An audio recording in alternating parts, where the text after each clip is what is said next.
Good evening, everyone. Thank you for being here tonight, and apologies for starting a little bit late. We had a committee meeting, and we were just trying to get us set up. We are going to call this meeting to order at 5:56, and this is our budget overview to the public. So Superintendent Benigni and I are going to co-present. The board has not yet adopted this budget, so that's why we are presenting together, because it's not yet the board's budget. So that will happen later in our meeting this evening. So we're going to go on up and present.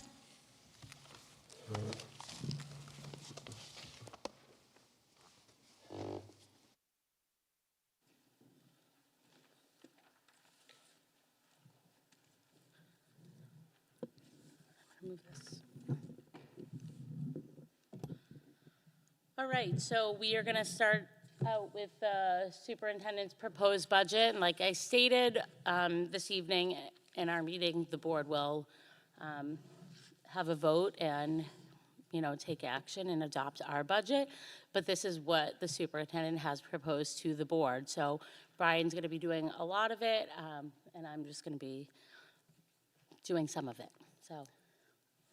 Thank you very much for the opportunity. I think the first thing with any budget, there's goals for the budget, that the numbers that the budget represent actually support the goals here. One is provide a quality education.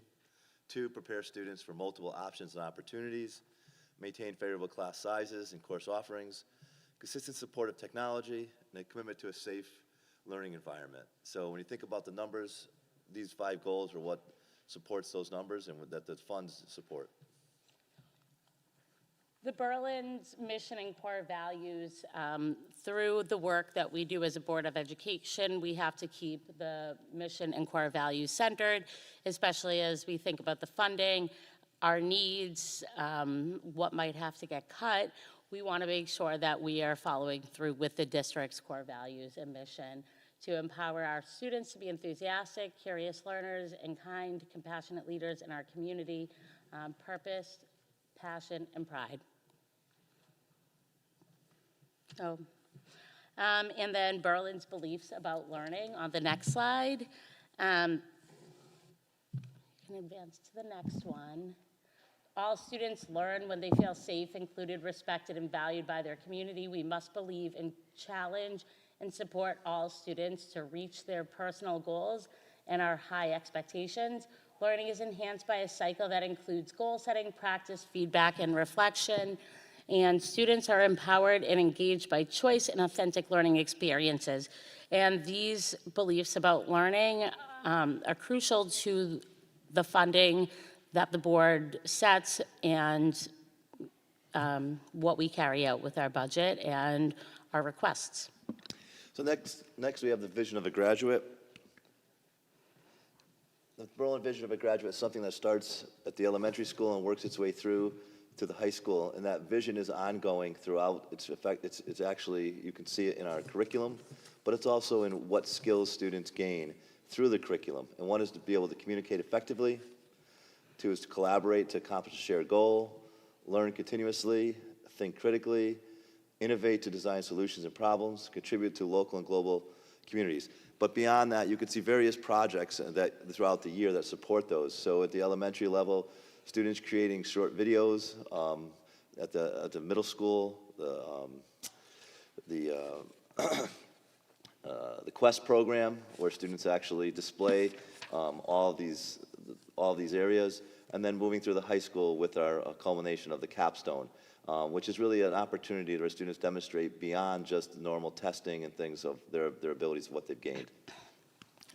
So the superintendent's budget at a glance is represented in this pie chart, and it's important that we start out with the mission, core values, the goals, the vision, and beliefs about learning, because that supports our requests and needs to continue to move our district forward and provide a quality education that parents expect and rely and trust us to provide.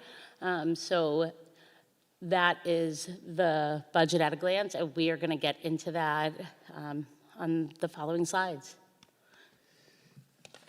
This is a stacked bar graph. This stacked bar graph is a good way to represent the entire budget in a one pictorial way. So if I could draw your attention to the percentage on the right-hand side, that 4.21%, it can be misleading in the sense that that 4.21%, if that's what we had, that 4.21% is staffing. That's contractual obligations with staff. It does not mean that in the 2.18 on the left-hand side, there's not items that we could not do without. That's not how it's set up. I know in the parent group, the parents asked, well, what does that mean? The 4.21 means if we kept the entire staff that we currently have and moved them forward with their contractual obligations and their insurance benefits, it would take 4.21%. When you look at the 2.18 in contractual services, transportation, utilities, those funds are necessary to meet the contractual obligations that we have to the transportation company, what utilities will cost, as well as contractual services, which can be testing services. It can be various software that we have to run the district, such as Power School, Talent Ed, and things. Supplies and equipment, just draw your attention at 1.31%. Supplies at the building level have been flat for 4 years. This will be the first year that we're asking to increase supplies. And as we all know that with inflation, that the average, even the crate of paper that we used to buy has doubled in cost and time, and the need to raise the supply accounts at the building level is necessary. And that gray on the top is the new staff. I'll get into that in a moment. Those are staff that we're asking for this year, and they really have to do with class sizes or offering enough seats and courses for students.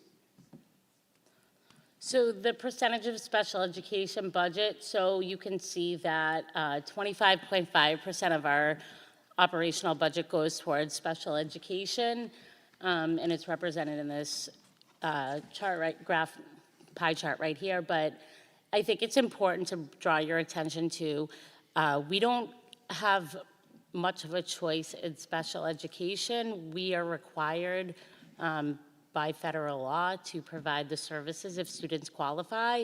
So we are not able to cut from that, or, we have to provide that, and we are happy we are able to do so and provide all students with a quality education. This slide is a good representation of the staffing request. And as I said before, that gray bar at the top of the stacked bar graph, that is actually the peach color that's here on the left. Or the pink, as you want to say. The new staff request for 2025, we're asking for a certified science teacher at the high school, and that really has to do with course offering and classes that we need to offer. We're holding an elementary position because we're not sure if our numbers at the K level. We like to keep our numbers at the K level at 16 or less in those classes, and we're not sure where the numbers will be because even though we have registrations open now, typically students register up until August for K. Looking at the yellow portion, last year when we were doing the budget, it was discussed that with the budget cuts, we did not want to put staffing into our ESSER grant, but we were recommended by the Board of Finance to do that, to make the budget. So we ended up putting 3 positions, as you can see, a certified reading specialist, a certified math specialist, and a family communication specialist into the ESSER grant. The ESSER grant is no longer available for next year.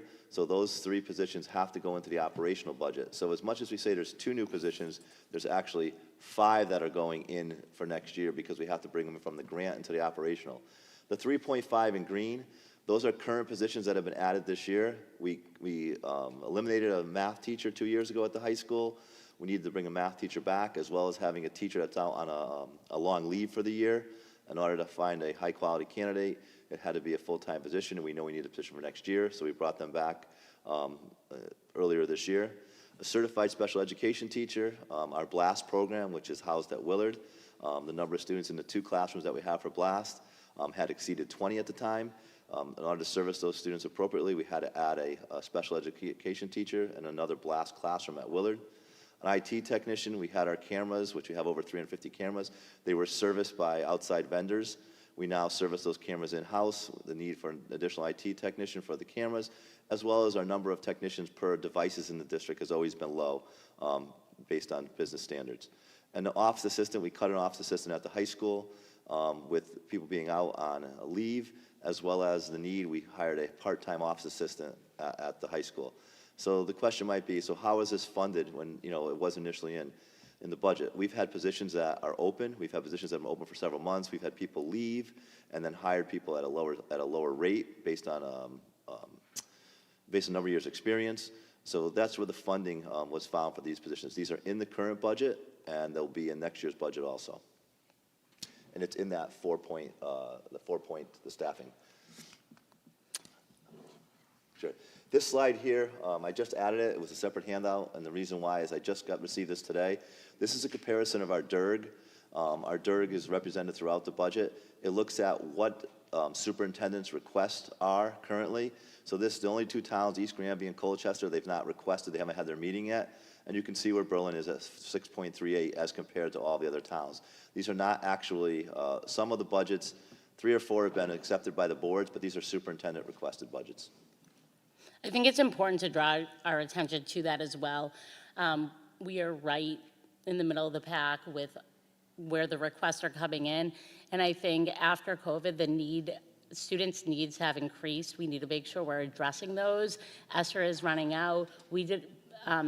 Superintendent and his staff did a really good job at strategically not placing things in ESSER for it to run out on a cliff. So, that's why we are where we're at. But we're not, an outlier here.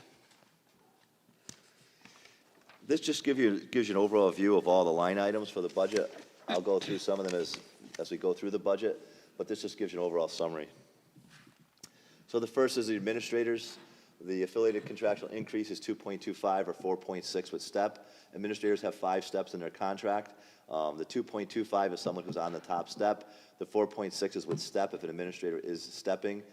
We budget for non-affiliated administrators at 3.0.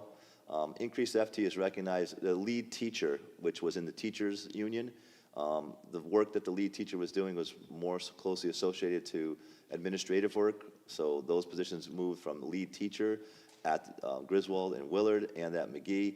They moved to dean of students in the administrative group. So that's why the FT is increased. Teacher decreased, administrators increased. Certified staffing, it's 5.79% increase. That does not mean that teachers are getting a 5.79% increase. There's 160 general fund teaching positions that are at max step, 105 general fund teaching positions advance a step. Advancing a step oftentimes is more than the contractual increase. The teacher's increase on the contractual agreement is close to 3% a year. And so you see the 5.79 because of the step increases, as well as the teachers that are being added, which includes, and I won't read through it, it's there for you, but includes the teachers that I spoke of on that slide that had the different colors. They're listed there. The department supervisor, library and media, I'll draw your attention to that at the lower portion. We have had department supervisors 612 instead of being 912.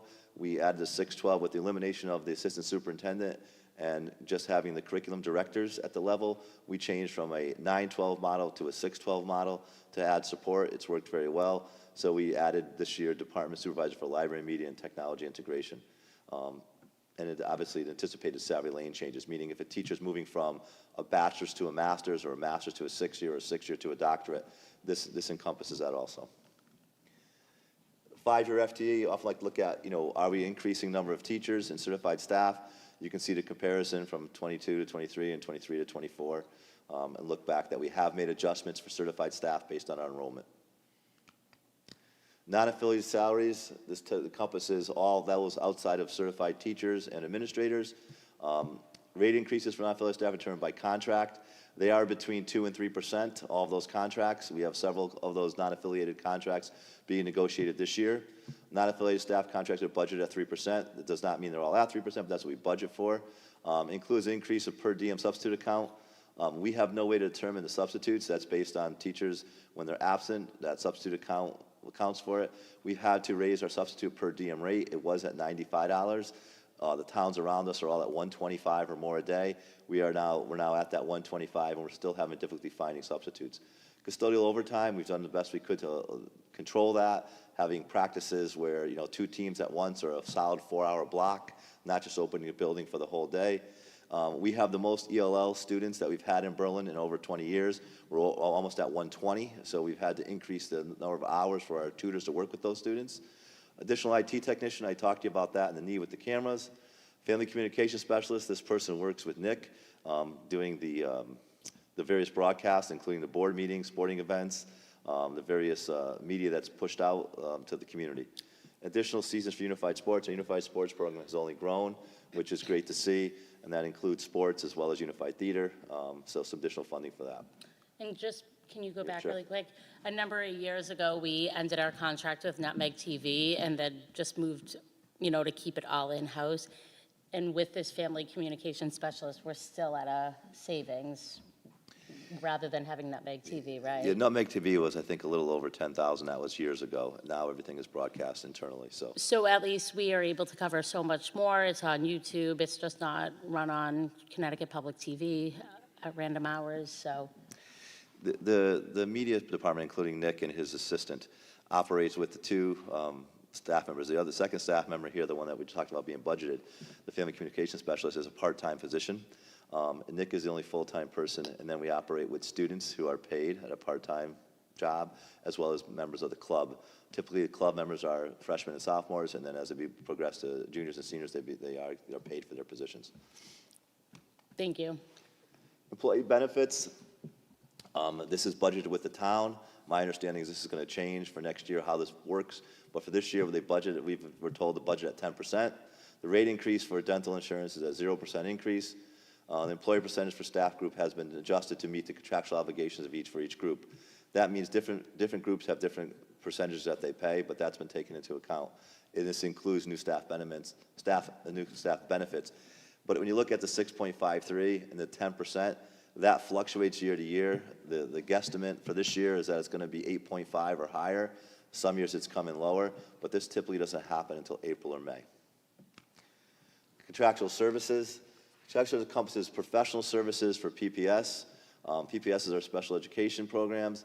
So there's lawyer fees, there's testing, there's all kinds of fees that encompass professional services. Legal services with Shipman and Goodwin, which I think we've done a good job in keeping those down. Many of the contracts will be negotiated prior to having the attorneys available. The groups have agreed to do that. That saves us thousands of dollars by doing it first with us and then just bringing the attorney at the end. Transportation for athletics, which has increased, and operational educational expenses. Those operational education expenses are many of the systems that we have to have, such as Power School, which is your student information system, Talent Ed, which manages our evaluation, Atlas Rubicon for curriculum, what you've heard tonight, School Messenger, which gets the messages out. So those things are all that are contractual obligations that typically go up somewhere between 4 and 7% annually. And they have 3 to 7, but includes ESS at BHS and professional development. So we don't have, including in contractual services, we do not have the ESS at McGee. We have that funded in the Choice Grant, which I can talk about later, but that's what the contractual services are. Utilities at 5.58%. We've done very well with our natural gas rate, and that's allowed us to keep this increase down as compared to others. Water and sewer rates, and Berlin and Cromwell split the utility costs for the CCTA. That's often a question. It's a 50-50 split for utilities. Transportation, contractual increase is 3% to NBT. Again, I think we're very fortunate to have NBT. They do a great job when we need them, such as last week at the middle school. They were there within a half an hour to have our students home at an emergency release. So NBT is 3%. The cost of fuel is negotiated annually, and the price per gallon for both diesel and gasoline is expected to increase. Includes increase for vehicle repair. We own all of our vans, but yet NBT maintains them and manages them, but we own them. And special education transportation is a budgeted net excess cost, meaning that what we receive for excess cost, we use that first, and then that's how it's budgeted. I think the important part of this is to know how are you getting 3% with NBT, but you're only going up 2.8. Those are cost savings in other places that allow that 3% to come down to 2.8 for an overall increase. Tuition to students that do not receive education here in Berlin. The anticipated 3% increase for all special education outplacements, some could be as much as 4%. Special education tuition is budget net of excess costs. Again, the money we receive for excess costs is what we use first, and then whatever beyond that is what's budgeted. Unanticipated educational placements for 24-25. We have 2 unanticipated placements at $100,000 each. Our outplacements range anywhere from $75,000 to $1,000 for the placement plus transportation, into as much as $200,000 per student to be outplaced. We do our best to have as many programs in-house to service our students. I think that parents like to have their students in their local district, and we think we do an outstanding job with those programs. But That number is constantly fluctuating. We don't know how many students we can anticipate, but we don't know. A student could move in if their individual education plan states that they need a certain education that we can't provide. Legally, we're obligated to educate that student based on their IEP. Tuition costs for career pathways, independent studies. Working with the program at the high school here with Millie, we have students starting internships and going out to various job locations and to work with those in the real world, as per se.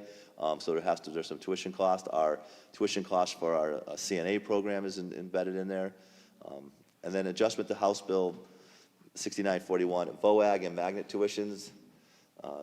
Conservative budget 80%. That's based on what we're expected to receive from the state government to offset what the fee is for those programs. I think it's important on this slide to just draw the attention again to the decrease. And it's important that we have competitive programs. We're offering classes and internships and making sure that we are providing, opportunities for students so they want to stay in district, and then they're not, rather than going to a magnet school, because we have to pay that cost, and that is pretty expensive. Yeah, at this time, we don't have a number of students that are leaving for the magnet schools. The number is decreasing, but we do have 3 students that are back in the district that were outplaced, but we do have students that are currently, sometimes an outplacement can take as much as 3 to 4 months to find an appropriate outplacement that has availability. So we do have students waiting to be outplaced also, so there's some fluctuation in that number. But I think that the decrease in students going to magnet schools speaks volumes to our offerings here. And through budgetary reductions, we won't be able to maintain the same programs and the same quality, and then we'll probably see that go back. I think the Board of Education, the administration, faculty, and staff have taken a number of steps over the years while I've been on the board to improve this. And so it's just important that, that's highlighted. Supplies, textbooks, and materials. You can see the large increase of 25%, as I stated earlier, that we have not had budget increases in 4 years, that we're asking for increases in the per pupil expenditures for budgets at all the buildings. McGee Middle School was actually underfunded in some of the elementary schools, which shouldn't be the case. Typically, the high school is funded at the highest rate per student, and then McGee next, and then the elementary schools. So those are the first 2 bullets. And the last one includes textbooks, decodable text. So there are textbooks that were required, especially for our AP courses and our UConn ECE courses. They require specific textbooks. If there is a new edition, we're required to purchase that edition in order to offer the course. And the last bullet is the custodial supplies and materials. Feel very, very good about how the buildings are kept, but as with anything right now, it has gone up in price and fees to maintain the wax, toilet paper, and the various materials, soap. All of that has increased, so there needed to be some increase for custodial supplies. Equipment. Drivers for equipment increases. Student and classroom technology approaching end of life, need of replacement. We are a one-to-one district, meaning that students have a one-to-one device. It does not mean that the students take those devices home at the elementary and middle school, but when they're in the classroom, there's enough devices so that every classroom, there is a device for every student. In order to maintain that and to maintain teachers' equipment, every teacher has a laptop. It's relatively new. If not new. In order to maintain that, we do not have a replacement cycle. So when you see our budget, every year we're asking for various equipment that's near end of life, also servers and things of that nature that maintain the district. We need those also. Every classroom has either interactive projector or a interactive board. So in order to maintain those are part of this equipment increase. All other expenditures includes an increase for CAVE membership. It's membership for the Board of Ed. It's a professional organization that the board belongs to. It allows them to have legal advice as well as professional development. Includes an increase to VHS graduation. And the reason for that is that we use an accountabilities account because we had funding in that last year, and that account no longer has funds in it, so we need to make sure we fully fund it in the 25 budget, which, anticipation the graduation will be at Sage Park as it has the past few years.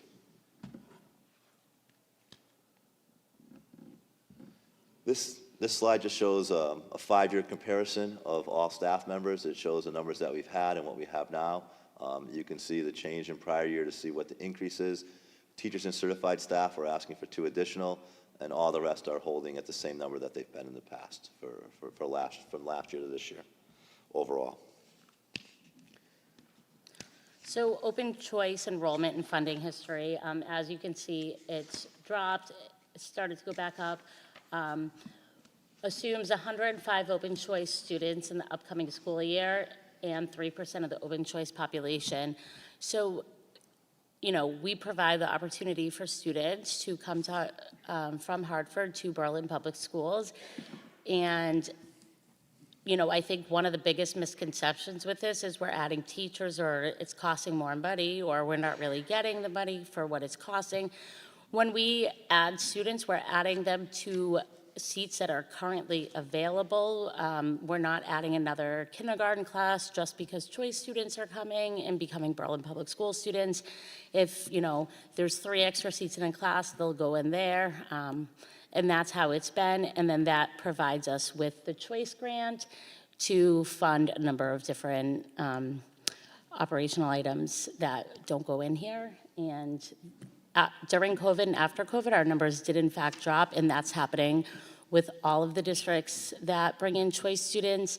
And, you know, we were above 4% because we received more from the grant, but it's been really hard to recruit and retain choice students, and that's just been the trend. This also represents the open choice. It just gives it it depicts how the funds are spent. So we spent $460,000 of the money on certified staff. It's not staff members that work with open choice students. It's staff members that work with open choice and Berlin students, or just Berlin students if open choice students happen not to be in the classes. Non-certified staff is $375,770. So a majority of the money goes back to staffing. We're funding that light blue, $150,000. That's funding ESS at McGee. That's not in the operational budget. It's funded through the grant. And then other expenditures, $147. As Julia said, if we are at 4%, the reimbursement rate is $8,000 per student. And I know that's often draws attention to say, if our per pupil expenditure is over $20,000, why are we only taking $8,000 for choice students? The reason we're taking $8,000 is that we get to decide what classroom, how many students that we're taking, and so on. So as Julia said, we would never take the students and then have to hire another teacher. Based on that, we would take and disperse them. If we have, you know, we have 13 K classrooms throughout the district and we're taking 14 students, we may put 2 in one classroom to make the numbers even, but we wouldn't overload them based on that. But right now, we've not been at 4% for the last 2 years. We don't anticipate we'll be at 4%, so the reimbursement rate is at $6,000 per student. So if you take the 6,000 times 100 students roughly, you could then calculate what we're receiving in revenue. There is some extra funding that goes if you're taking K students and so on.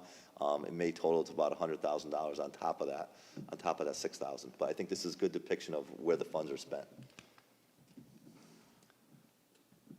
I can speak to this. This is a representation of the funding that we received over the last 10 years, it will be 10 years, and it shows what the request was, and then the green line shows what we actually received.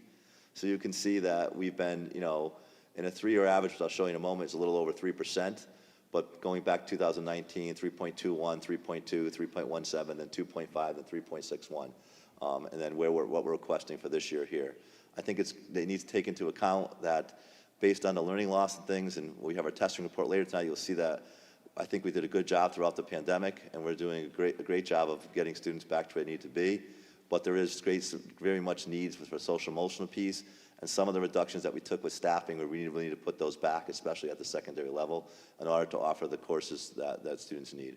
I think also that through the funding we've received from 2019 through now, it's, you know, important to highlight that this funding has allowed us to continue, maintain status quo, and continue providing the opportunities that parents expect, why they moved to the community, why they chose to send their kids to Berlin Public Schools and not pick a neighboring town. So they rely on that. However, as you can see, the increase, everything has increased, and everyone feels that increase right now at the grocery store, everywhere you go, the inflation right now. So, and also previously when we showed all the districts that in our DIRG, what they were coming in at, we're right there with the majority of the districts coming in at the same amount, so we aren't an outlier in our request. Just give a little history of what other towns have had for budget adoptions over the last year. The other slide that we showed you earlier talked about superintendent's requests. These are actually what the budgets that towns received after going through their budget process. Not every town's a referendum. Each town's a little different, but this is what they received. And I think the 5-year average shows what towns have received over 5 years, and Berlin being at that 3.14%. You can see what other surrounding towns have received for budget increases. This slide here looks at the adopted budgets, and then the DIRG average is measured against it. It's just a way of showing where other towns are based on what the DIRG average is, and then what actually was adopted against the DIRG. You know, the average budget increase for 24, which is last year, was 4.35. We were at 3.61.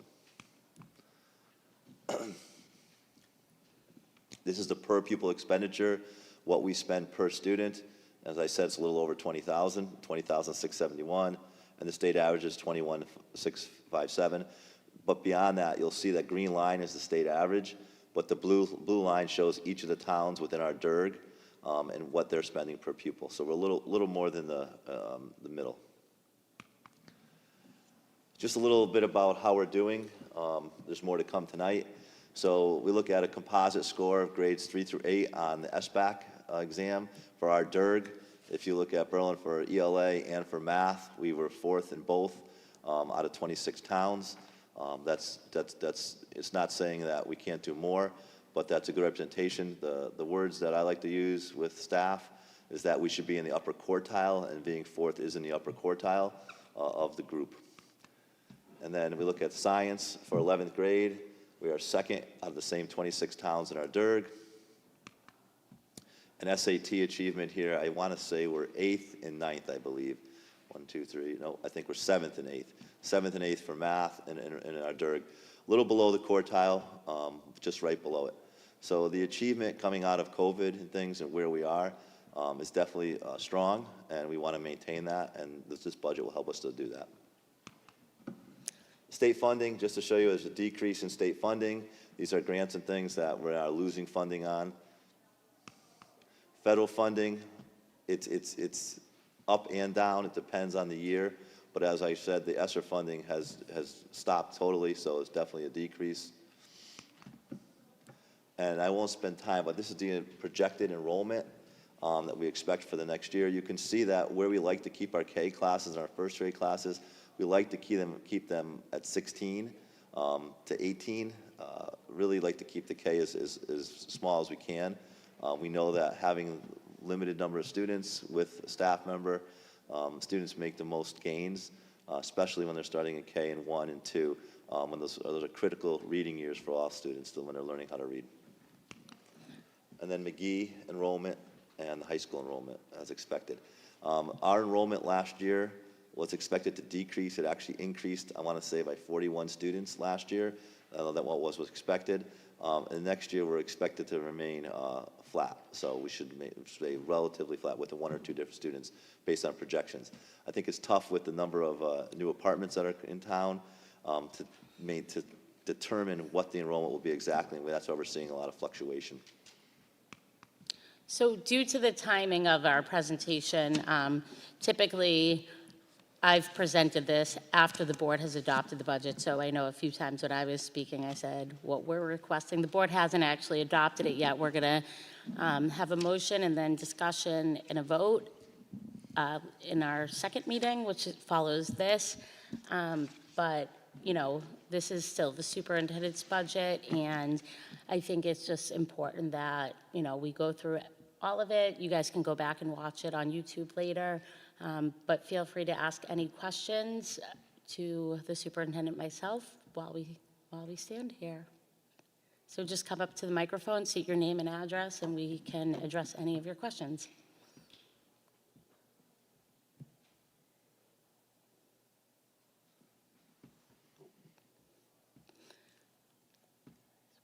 Okay, so no one's getting up, so that's okay. You can hear our discussion shortly, and you can always reach out to the board with any questions or come to our next meeting. So thank you so much.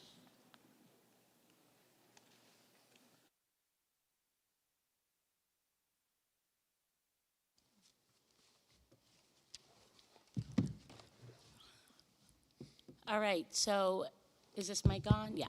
All right, so thank you for listening to the superintendent's proposed budget.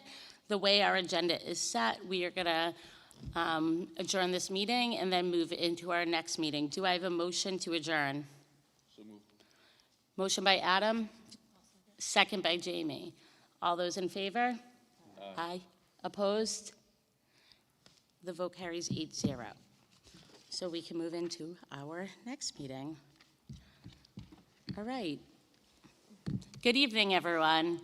I'm going to call the meeting to order at 6:32 p.m. It is our Monday, February 12th Berlin Board of Education meeting. We are going to begin this meeting with the Pledge of Allegiance.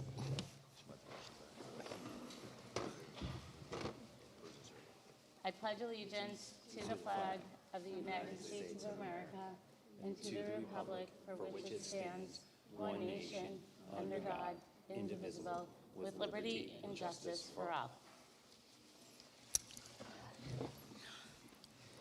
All right, so we are going to start our meeting with Berlin High School students and a student presentation. I'll turn it over to the superintendent to introduce it.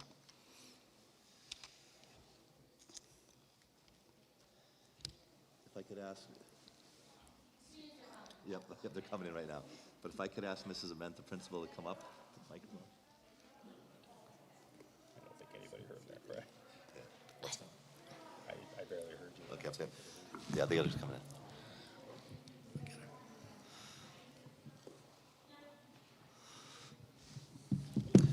If I could ask Mrs. Amenta, here she comes. Thank you. Yeah, that was a little louder, right? A little too loud. Really grab that. Somewhere in the middle. Yeah, well, Brian couldn't hear me. I want to make sure. You can see.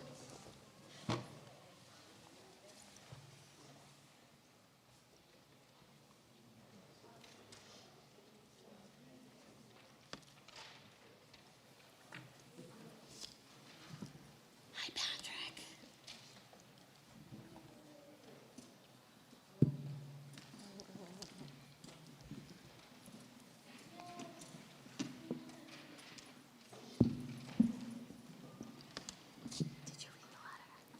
Okay, we all here?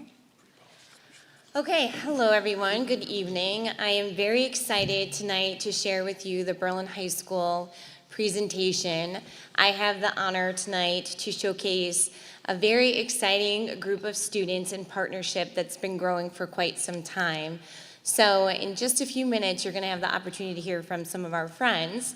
But for right now, before we get into it, I just want to point out that tonight's showcase is on the Unified program. And so if you have any prior experience with Unified over the years, you may think of sports and some inclusion activities that you've seen, but what you may not know and why we felt like it was so important to showcase this tonight is that over the last 4 to 5 years, we've had a growing curriculum that brings our students together. So it's not just sports, it's not just theater, although their show was fantastic just a week or two ago now.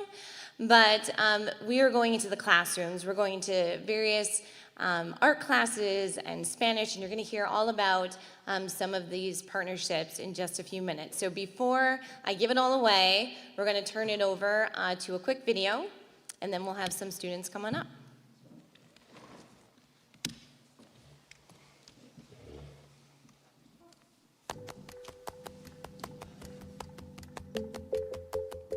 So what is Unified? Unified is a partnership between students of varying abilities, a peer mentorship program that creates authentic learning opportunities for all students. It boasts true inclusion and, most importantly, models empathy, respect, and friendship. Unified partnerships originated at Berlin High School several decades ago, primarily through after-school activities that focused on sports. The original Unified mission stated, "Training together and playing together is a quick path to friendship and understanding one another." While all of that still holds true, in more recent years at Berlin High School, we've extended our after-school Unified partnerships and taken it to the stage, creating a Unified theater program. This was inspired by 2018 BHS grad Marissa Pettinelli, who made it her mission to pursue her senior capstone and focus on expanding inclusive partnerships and opportunities at Berlin High School. To date, our Unified Theater program has performed 5 original productions. Nevertheless, it does not stop there. Through the success of the Unified Sports and Theater programs, students and staff at Berlin High School advocated for more authentic, unified learning opportunities in the classroom and school community. Today, I am proud to share that we offer several unified courses in our program of studies that can earn students credits towards graduation. So far, we offer these courses in PE and health, art, and world language, and look forward to continuing our growth.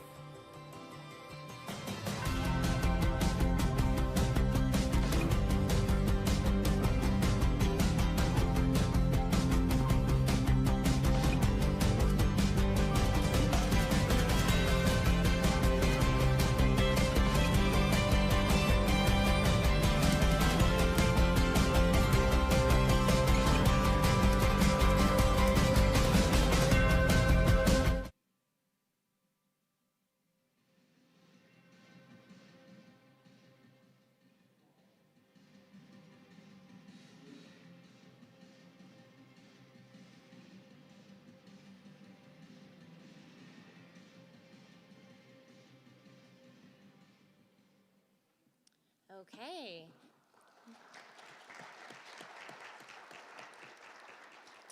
All right, so without any further ado, I am going to welcome some of my friends to come on up, because what better than to hear directly from the partnerships and friendships that we have going on here in the front row. So with the help of Ms. Carasquillo, we're going to have some of our students come up, and they are going to share with you exactly what their experience is in the classroom. Okay, who's up first?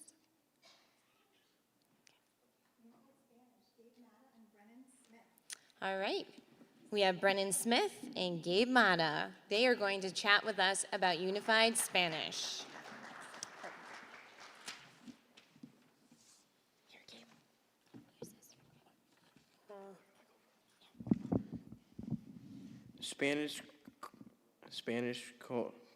Spanish Conversation and Cultural is a new class at BHS. This year, I enjoyed everything about this class.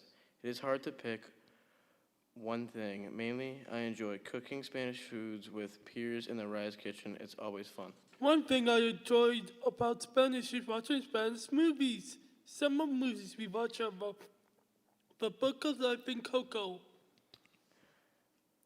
By being in this class, I feel like I help peers with staying on task and doing work. For example, I work with a partner on a Spanish country flag. I was able to help him with spelling and attention. The benefit of participating in Spanish is learning to speak in Spanish. In Unified Spanish, we also do fun learning activities. By being a peer leader in my class, I learned more about overcoming struggles and that not every day is perfect. I like meeting new people who might not have been in the same of my other classes. I would recommend this class to my peers. I think people can learn a lot from this class. I would recommend this class because it's so much fun.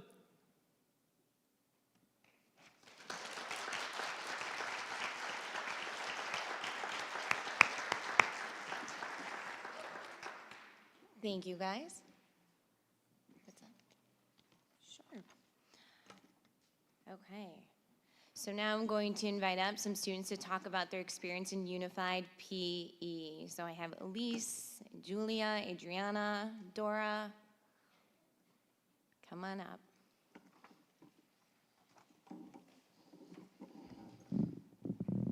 Julia, do you want to use this one? Is that good? Got it.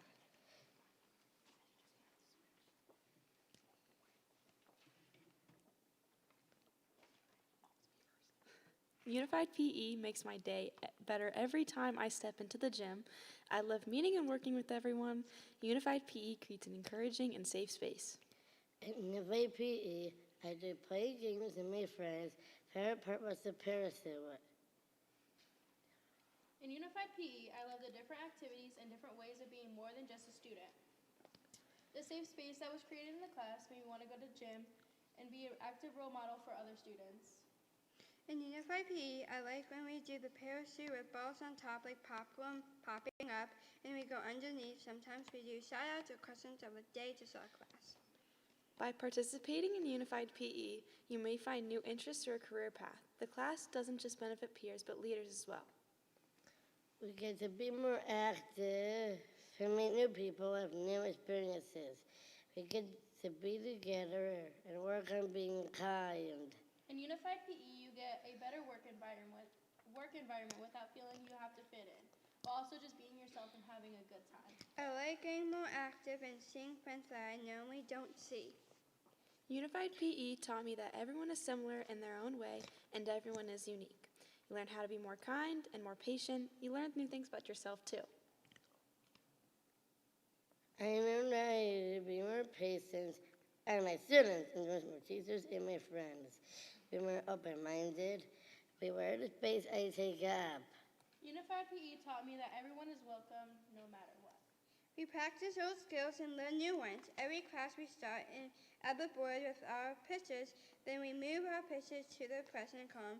It teaches us to have positive instructions and be responsible. In Unified PE, you gain the social benefit of being able to interact with different students while also providing everyone with an opportunity to socialize with other peers. I would recommend Unified PE to a peer 1,000%. By participating, you provide happiness to peers and create a chance for them to feel included and special. You'll make yourself happy as well because you'll learn to love seeing peers flourish through your friendship and support.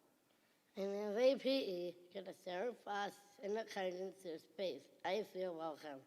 You learn to be proud of your friends. Yes, I'm going to PE to a peer, 100%. Be more active, experience new situations. However, can the be my friends Unified PE? I would definitely recommend Unified PE to peers because I feel like the opportunities to socialize with others was extremely helpful. By participating in Unified, you get the chance to feel included and the chance to understand the differences of others while also getting a sense of friendship and also being a good support system. I will recommend Unified PE to a peer.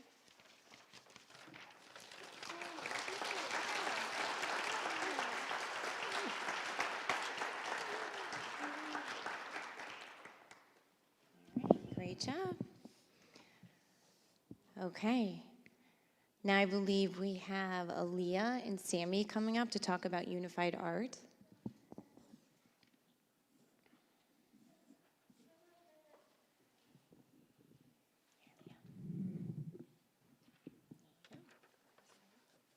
Okay. This was the first year of Unified Art.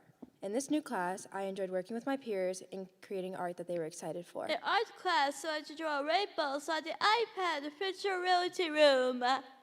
Some of the benefits that come from participating in a Unified Art class over the traditional art class would be getting a wider variety of art experiences and working with different classmates, as well as helping my peers understand the art that they are creating. I had to do art with Miller. Got to draw sketchbooks. From participating in Unified Art, I learned how to more effectively communicate with my peers. Over time, I learned how each peer was different, but all liked to complete art projects. There were also many social benefits to Unified Art. Even after class, I ended up seeing many of my friends that I made in the hallway, and it made my day to see the smiles on their faces when we met up. In Unified Art class, also made new friends. I would recommend participating in Unified Art classes to my peers because it gives everyone a chance to see the amazing side of the Unified peers.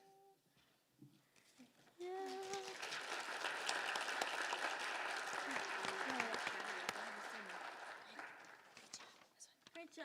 Great job. You're great. Okay. Okay. Are we on to theater, Miss? Are we on to theater? Theater?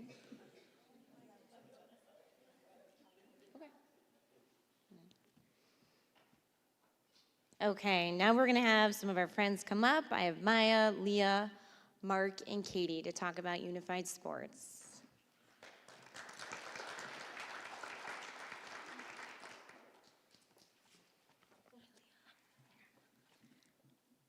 Something I enjoy about participating in unified sports is the sense of family that there is. Everyone is constantly looking out for each other and encouraging one another. Being a partner to our athletes is such a rewarding feeling too. I'm lucky to have met so many amazing people throughout this program. Something I enjoy about unified sports is meeting new people. I made so many new friends because of unified sports. I love spending time with my teammates. It is so much fun. Something that I enjoyed about my time participating in unified sports is the overall joy that my peers and I gained from this experience. Everyone involved in unified, both peers as well as our athletes, have kind and genuine hearts, creating such an amazing atmosphere. I enjoy playing and being with my teammates. My favorite unified season is no doubt basketball. Unified sports feels like a family. No matter what, we are always having a good time together, and it's nice to know there's no pressure to be a perfect athlete. It's more about showing up and being there to support one another and just being a great friend.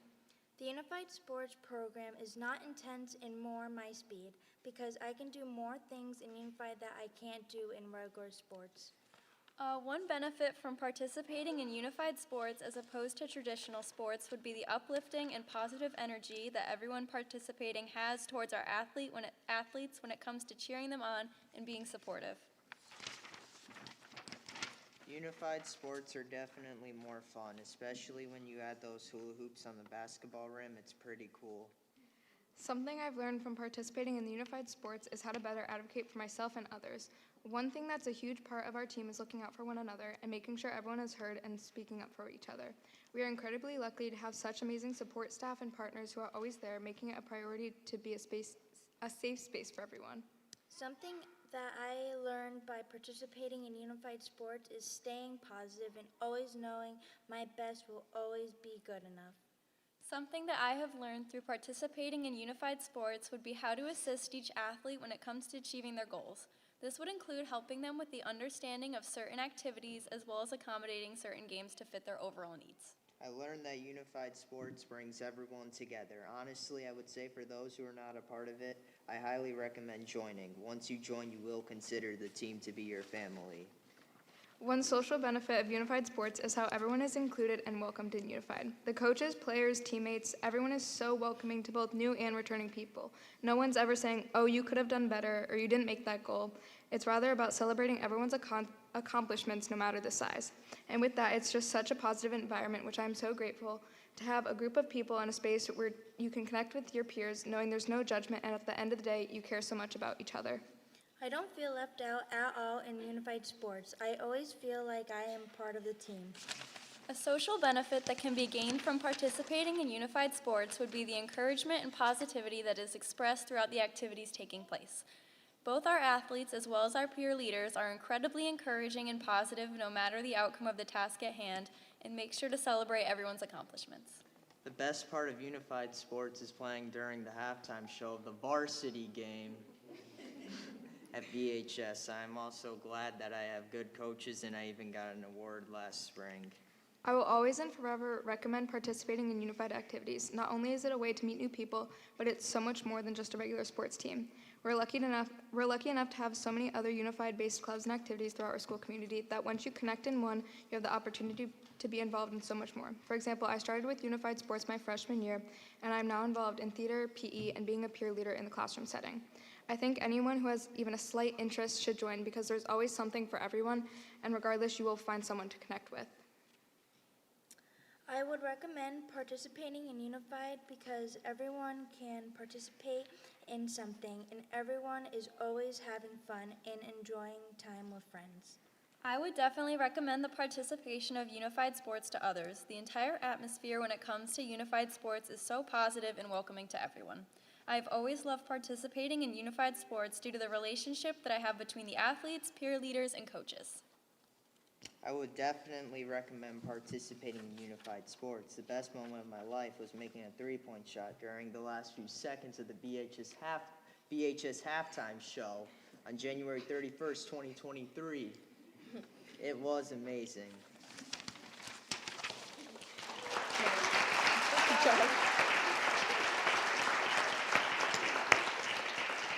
Great job, guys.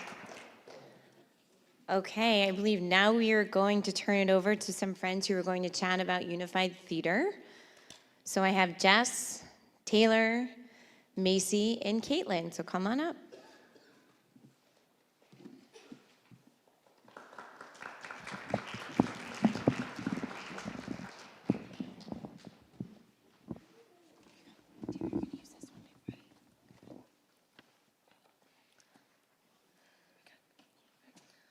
As it was my first time being involved with Unified Theater, I have to say that my most favorite part was just spending time with everyone while we learned our parts and dances.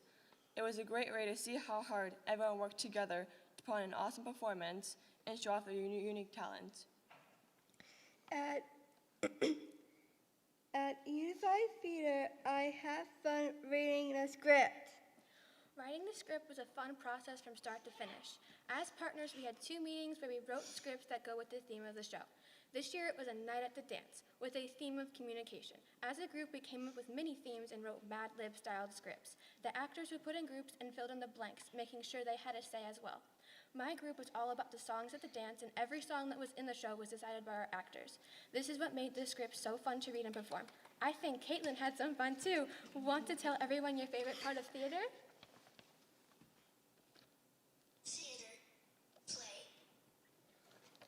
Just so everyone knows, the pictures that Dora are showing is what Caitlin sees and presses on her AAC device to talk.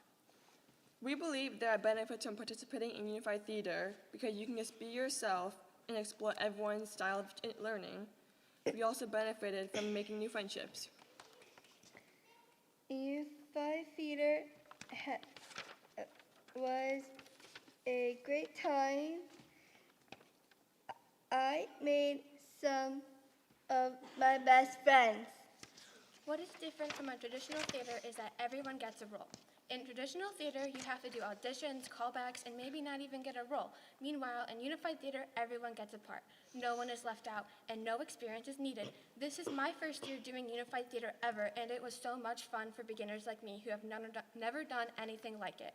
I think because of all of this, there are so many benefits, but Caitlin, do you think there are more or less benefits from participating in Unified Theater?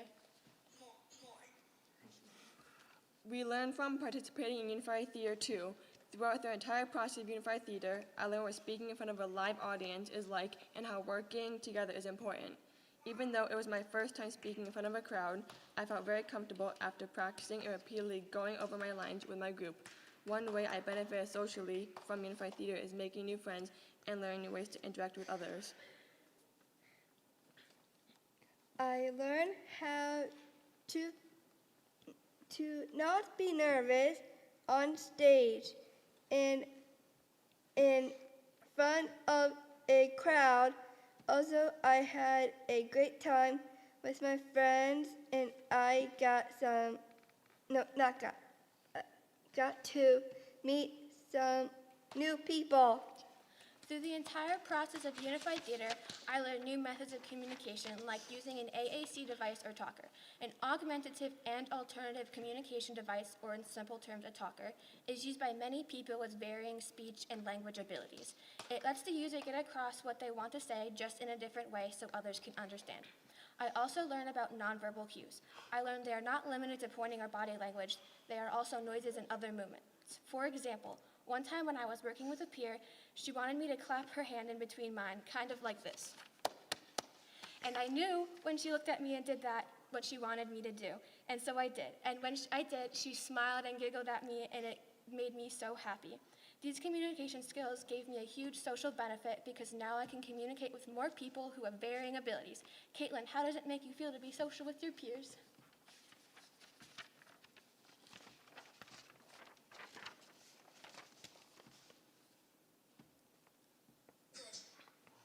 I agree, Caitlin. Unified Theater is great. I would absolutely recommend participation in Unified Theater because it is a great way to help others express themselves. Yes, Unified Theater is the best time. I got to do something fun with my friends. I would absolutely recommend participation in Unified Theater. It is something everyone can and should try at least once, even if they are skilled in theater.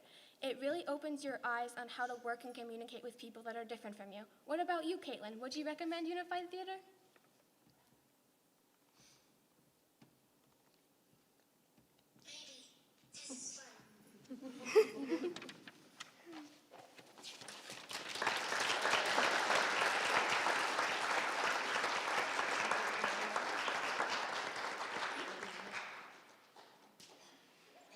Okay, great job. All right, we have one more partnership coming up. That would be Olivia and Patrick. Come on down. And they're going to talk about peer leadership opportunities. Being a part of Unified also gives students the chance to become a peer leader. Peer leaders are students who choose to spend time supporting the academic and social goals of students in the special education classroom setting. Some of the leaders come into class, help me and my classmates with our schoolwork, cooking classes, and jobs. We like to have lunch with our peer friends, enjoy celebrating birthday. Some of our favorite go on filter with us too. Each time I act as a peer leader, I help a different person. I get to learn something new about another person. We have conversations about our day and our lives, and we work on projects together. It truly creates a bond between us. I learned that no matter what is going on in life, the Friends in the Rise program will always have each other's back. Working with a peer leader in our class to get is great. We make friends, we get invited to events, go out of school, like go to parties and go and the movies. We can work with our friends to help us get better.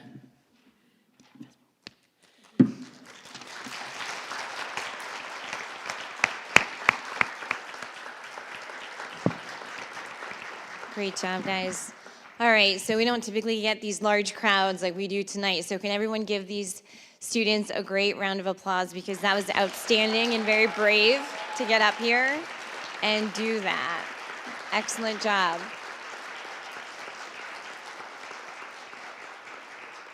So you heard some themes tonight. One, of course, being empathy, acceptance, and inclusion, but I heard friendship and family. So I hope you picked up on that, because that's exactly what is sitting here right before us. I also want to point out that we have some future teachers sitting in front of us, because not just in this moment, but what I see in the hallways, what I see when I get it to pop into classrooms, is that we have some very, very strong future educators here. So after college, be sure to come on back, okay? Excellent job. Thank you, everyone, for listening to our presentation. I do want to give a shout out to their amazing teachers and paraprofessionals, because I'm just up here presenting, but they deserve all of the credit. Ms. Carrasquillo's here, Ms. Berube, Ms. Lovely, I know Ms. Miller's here, Mr. Cruz. We have a ton of staff here supporting.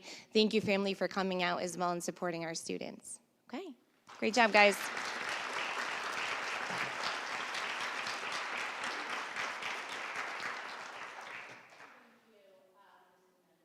And thank you to everyone who's here tonight, the staff, the parents, the students, most importantly. It's great to have you guys here. I knew that we had a unified program, but I think it's just awesome to hear directly from all of you of what you learn, what you gain, how you grow. It looks like you all have so much fun. I love seeing the videos and pictures. I turned to Brian at one point and said, that looks really fun, the cart thing you guys pull each other around on in the gym. It looks like, you guys are all experiencing new, different opportunities outside of the traditional classroom. It seems like it makes your school day, for all of you, a little more fun and enjoyable, and that's what I really picked up on. And similar to what Mrs. Amenda said, I heard that, some of the things I kept hearing is you all enjoy it, and you are making new friendships and learning new things that you wouldn't previously learn, and you're learning how to provide support to one another. So I think it's awesome. Thank you for being here. You all did a wonderful job. I'm going to turn it over to the rest of the board if anyone wants to add anything or ask you guys questions. I'll just say, again, excellent job. I was at the Sage Park for one of the events, which was outstanding, and fun to watch, and seeing the smiles and the laughter and the camaraderie with all the students, both the peers and the students and parents around. It was really inspiring to see. So I appreciate learning more about all the various programs that you're participating in, and encourage you to continue doing so. Great job. I would just like to say, I love the energy that you bring. You are so vibrant and bubbly and smiling. It's awesome.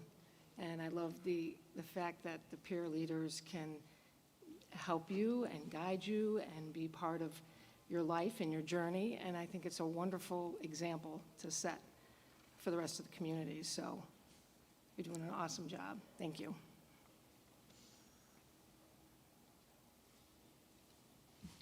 Okay, anyone else?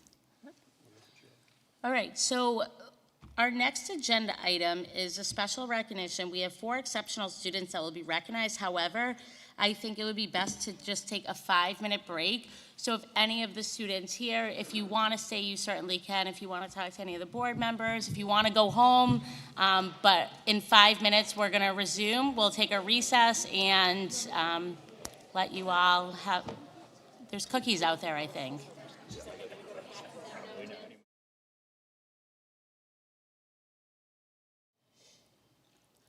All right, so we will resume our meeting at 7:12, and we have special recognition, so I will head up to the podium and introduce our next Members of the Elks. members of the Elks. Yeah.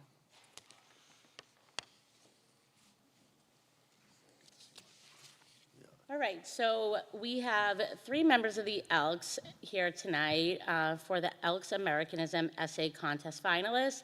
And 4 Berlin Public School students were selected, 2 from 6th grade, 2 from 7th grade.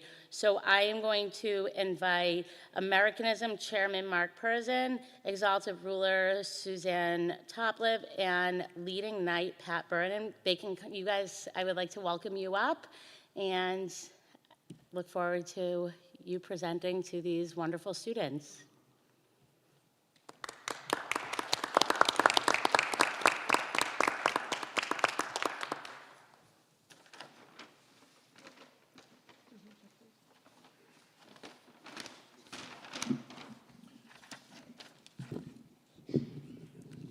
Okay. Superintendent Benigni, Board of Education members, school administrators, district administrators, parents, guests, and most of all, important, students. This is the 3rd year in a row that I've had the privilege and the honor to come here and present these awards. The Americanism Contest is a yearly contest that is offered to 5th, 6th, 7th, and 8th graders in various school districts. And this year's theme was What the Bill of Rights Means to Me. We had over 220 essays that we had to go through and what we had to do the judging. And this is at the lodge level, then it goes up to the district level, then it goes up to the state level, and then it goes up to the national level out in Chicago.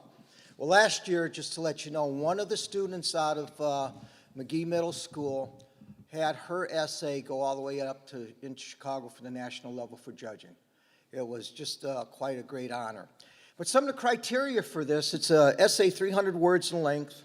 It must be printed legibly or done on a computer, and nowadays everything's done on a computer, so we're lucky there. But we did receive some essays that were like 2 pages and only about 800 words, and unfortunately we automatically had to disqualify those.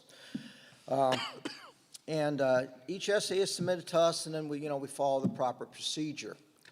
But it's just such a great contest, and this is only one of the things that the Elks does for our students. Throughout various school districts, there's a drug awareness contest. We do a hoop shoot contest during the course of the year. We do a soccer shoot, which was first originally started at the New Britain Lodge, and it's continued in now a national program. So there's quite a few things that we do. We give back to the community quite a bit. This year, I could tell you about 3 of the major projects that we've done. One is Prudence Crandall. We did a big fundraiser for the Connecticut Breast Cancer Initiative where we had a prime rib dinner. We just recently did a big dinner for Parkinson's for the Michael J. Fox Foundation. So it's just some of the things that we do to give back. But before the awards are presented out tonight, I would like to introduce our exalted ruler, who's basically the president of the Elks for this year, Suzanne Topliff. Thank you. I'll keep it brief. I just want to thank the Board of Education for allowing us to come in and also being so open to allowing us to introduce the opportunity for the students to present essays. I think when you want children to be critical thinkers, when you present them an open-ended question, and they really have to think about something that is really so integral to their daily lives.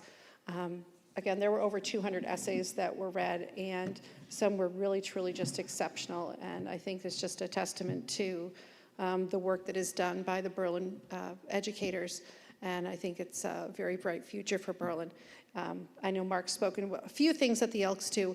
Additionally, we have special projects that we support, and one of the two special projects that the state Elks organization supports is Connecticut Children's Medical Center and also Special Olympics. And it is through Special Olympics that we see unified sports.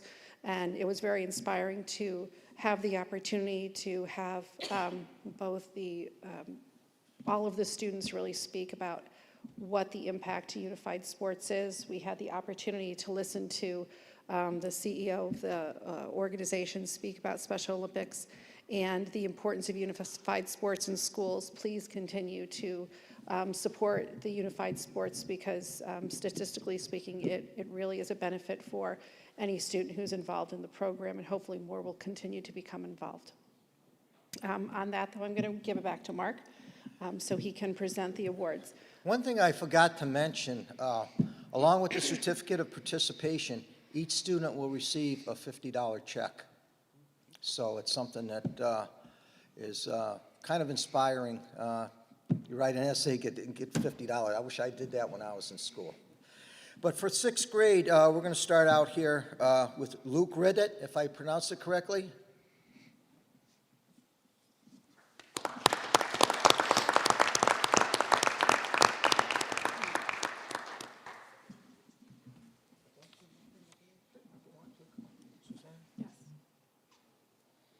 Luke, congratulations. That's the money, that's important. There you go. If you come over here and get a picture with us all. Don't run away because we're going to take a group picture. Okay, so if you sit right down over there real quick.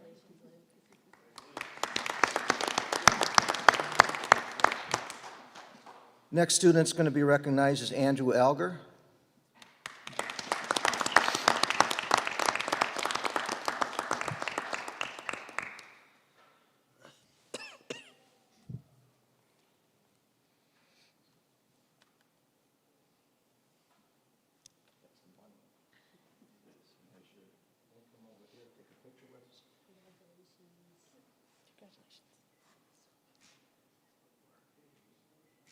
Just have a seat there because we'll take a group picture, okay?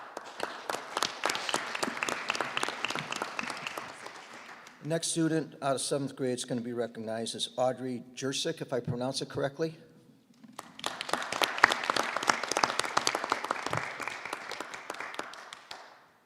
Audrey, here you go. Here's your check. Class, come over here, take a picture, please.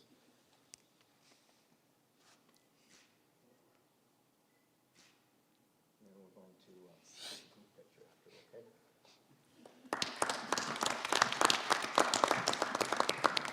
And our other student from 7th grade is Brianna Gion. Did I pronounce that correctly? Brianna? Genoyne? Genoyne? Brianna Genoyne.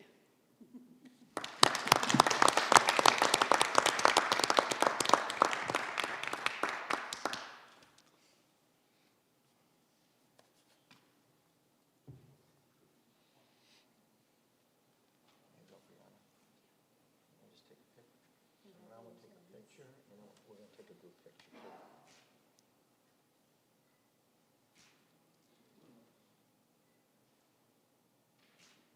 Okay, don't run away. Can we have the other students come up, please? Absolutely. Sure.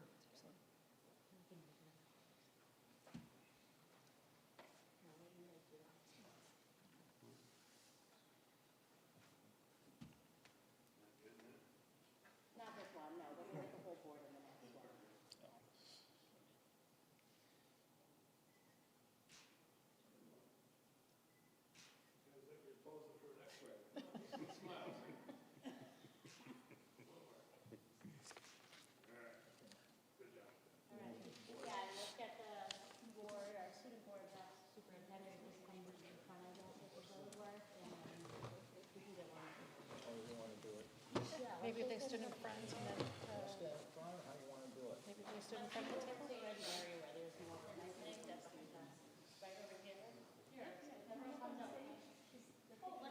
For any high school educators who are here, the Elks also offers scholarships, most valuable student scholarships, so please keep that in mind if you know anyone who is going to become a senior in the upcoming year.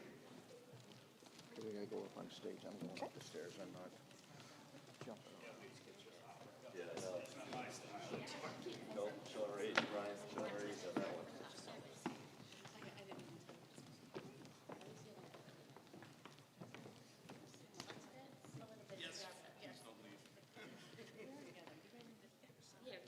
Let's stagger.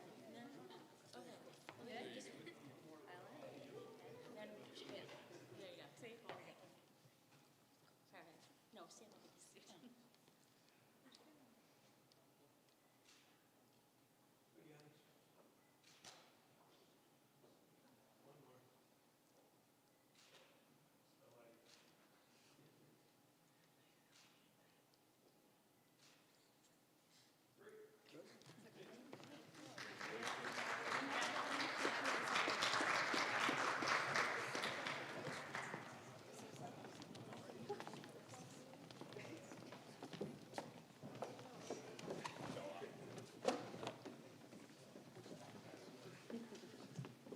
Okay, we're still not done because I didn't let the Board of Education know. I didn't let Brian's secretary know.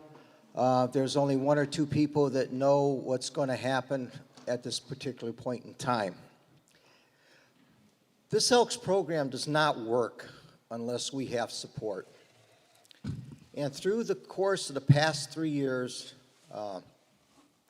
we have had over, I would say, close to 600 essays come out of the McGee Middle School. And there was a lot of work put in by Principal Sal Urso. And with the essays alone, I mean, Sal, thank God I got a cell phone, but he would call me out, call him. He'd even drop essays off to my house. So that's how dedicated he was in supporting this program. So, Sal, if you would come up here, please.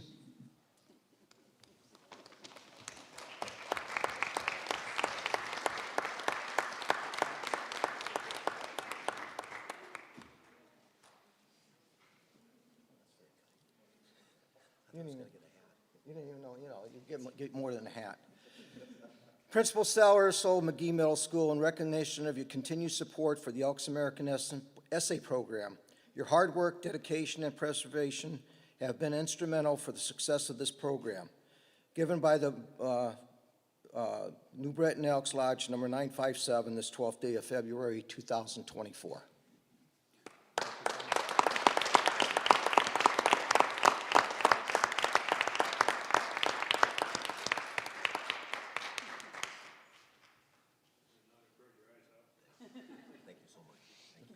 You want to say something, Sal?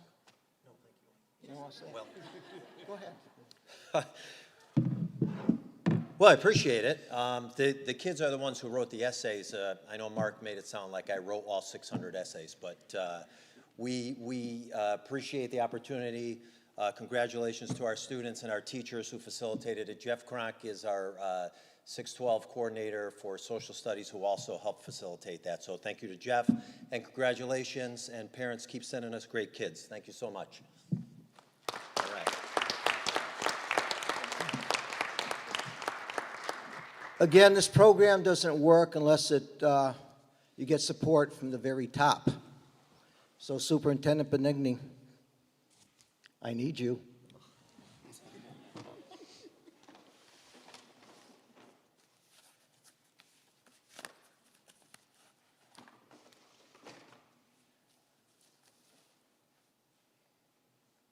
I think it was about 3 years ago when I served on the Board of Education, and I had spoken to Brian, and I says, you know, the Elks have this essay program we have every year, and I gave him all the information about it. I says, what do you think about it? He says, it's a great idea, and he supported me throughout I should say the Elks supported the Elks throughout the district, and it's been very successful here in Berlin. And as I mentioned earlier, this is the third year that I had the opportunity to come up and present awards. So with that being said, Superintendent Brian Benigni, Berlin's Superintendent of Schools, in recognition of your exceptional support and dedication for the Elks programs, your hard work, dedication, and preservation have been instrumental for the success of the Elks Americanism program, and we are honored to recognize you and the Berlin School District. New Britain Elks Lodge, number 957, given its 12th day of February 2024.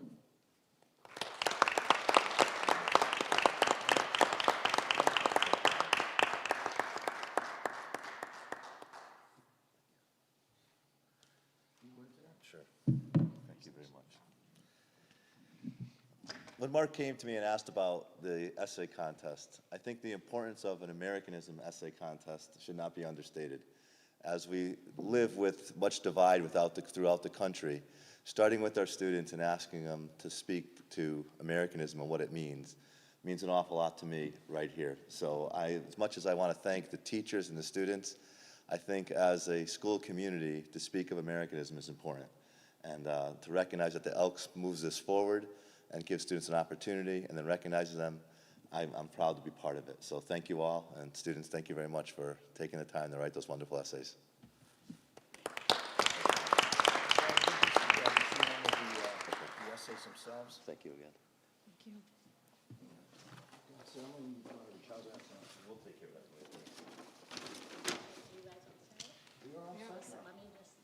Thank you so much for coming out tonight. Thank you to the students, parents, the staff, faculty who's here to support the students and the Elks. So it was great having you, and thank you. So, thanks for coming. See you next year, yes. Thank you.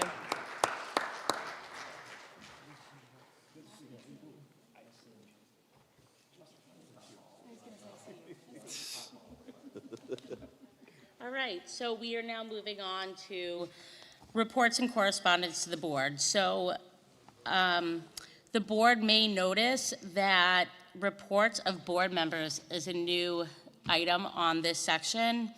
And, I'm gonna actually stop for a second. You guys do not have to stay. We're not gonna do another recess.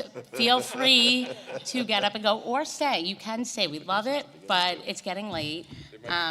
There may be some cookies left. There is no school tomorrow, so if you want to stay up late and hang out, we'll be here. You're welcome. Congratulations. Thank you. They were here since the beginning, too. They were here since the first day. I think you got a stack of them. Yeah. Brian, would you be able to share those with us so we could read them later? Yes, absolutely. I'll share them. I'll have them scanned and sent to all of you. Awesome. That would be great. All right, so report of board members. This was an agenda item that we had years ago, and we got rid of it. I don't even necessarily know why. So I think it's a great opportunity for board members to just share if they have attended any school events or if they've engaged in any professional development, and just report out. So this was a discussion that happened at the Community Engagement Committee meeting. And I think that, it serves as a great way to share what we are doing as a board and how we're staying engaged. By no means does it mean you have to do certain things, but if you have something to report out, I think it's important that we have that opportunity. So if anyone would like to report out, you can certainly report anything that has happened since our last meeting. I will start out with something I have to share, and then if anyone else would like to share out anything, feel free. So at our last board meeting, I had announced that I was asked to serve on the CABE Board of Directors. We had our first meeting on February 7th. It was a long but purposeful meeting. It was very interesting to see what CABE does do for us that we don't necessarily realize. And one thing that I found particularly beneficial to not only us as a board, but education within our state, they brought Representative Jeff Curry to the meeting, and he is the chair of the Education Committee. So that was very purposeful, and engaging. And he started out basically saying that, you know, everyone's put a lot of work into this, and he doesn't understand why all these rumors are going around and why, you know, people are so upset about X, Y, or Z. Cabe actually provided us, before he arrived, the most recent districts based on the waivers. And it's people around the table weren't happy. You know, you have board chairs throughout the state. We had about 20. And you have all 4 areas in Connecticut represented. You have your alliance districts, your suburban, urban, and rural. And so they make sure that they have a broad representation of our state education system. And a majority of the people around the table were upset, but everyone was very respectful. And I just think it was really great that Cabe provided that opportunity for Jeff Curry to hear directly from the people who are frustrated, and then also in response, what he thought were rumors, you know, hear directly from people to dispel that perception. And you know, he explained a little bit about what the committee did and what their intents were. He did share that he didn't understand why, you know, if districts were putting in many hours to submit the waiver, why SDE wasn't providing the same amount of time to explain why we weren't granted the waiver. And it's, you know, people shared feedback that they were upset that this list started out as 7 approved curriculums and now it's up to 19, and that there's a lack of consistency, transparency, a lot of confusion. The outside agency that reviewed the waivers, they haven't provided a criteria. And so he was able to hear directly from people around the table. The Madison board chair wrote a really thorough letter and read it out loud. You know, and a number of other board chairs had representation that spoke out, you know, which is exactly where we stand right now with our frustrations. I think it's great that we had the meeting with 2 of our state reps, because a lot of boards are doing that and the word is getting out. It's creating, you know, a big movement right now. He did say that he didn't think it should be legislated this session, and then that just really ramped up the conversation. And, you know, I don't know where that's going, but I think it was really important for him to hear directly from the people who are impacted from it. One of the board chairs asked, like, if you don't think it should be legislated, what should the solutions be? And other board, you know, board representation jumped in with what they think should happen. And, you know, he shared that he has an upcoming meeting with SDE and Senator Miller, and Sheila and Patrice from Cabe are doing their lobbying work at the state level. So if changes come about, they'll call an emergency meeting of the board. So I want to keep you guys all looped in. So being at that meeting and sitting at the table actually provided me with great insight of like what they do behind the scenes that I wouldn't know otherwise. And it was a great opportunity. I didn't have to share out anything because other board chairs kept saying basically the same thing, but I was there and I would have chimed in, but the meeting was going way too long. So that's all I have about that. I can share any of my notes if you have questions, but that was one of the things I would like to share. Does anyone else have anything that they would like to share, anything that they've attended or participated in? I just want to say, with regard to what you just said, I spoke to one of the state reps, and she did bring that issue up. And unfortunately, there's not a lot of confidence that it's going to be dissolved. Based on what she told me, she's basically said that they're trying to get an amendment to it, and it's not being received well. And that's a little disturbing, but you know, it's a fight up there, I felt the same way, but I think that meeting was actually pretty impactful because you had a lot of people around the table That's good. coming That's at good. the chair in a respectful way.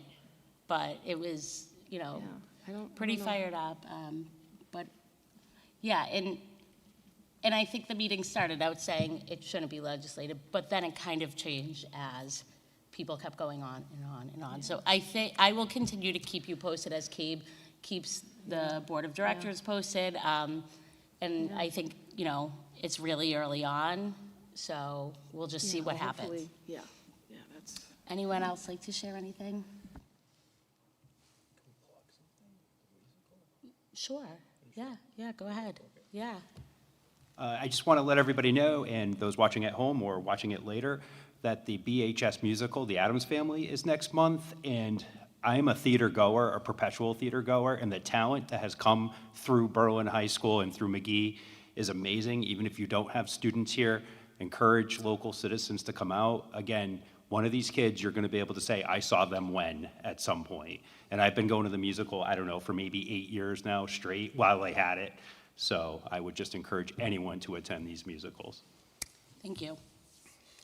All right, so just have, anything to share out prepared for our next meeting, but just know that that's a new agenda item.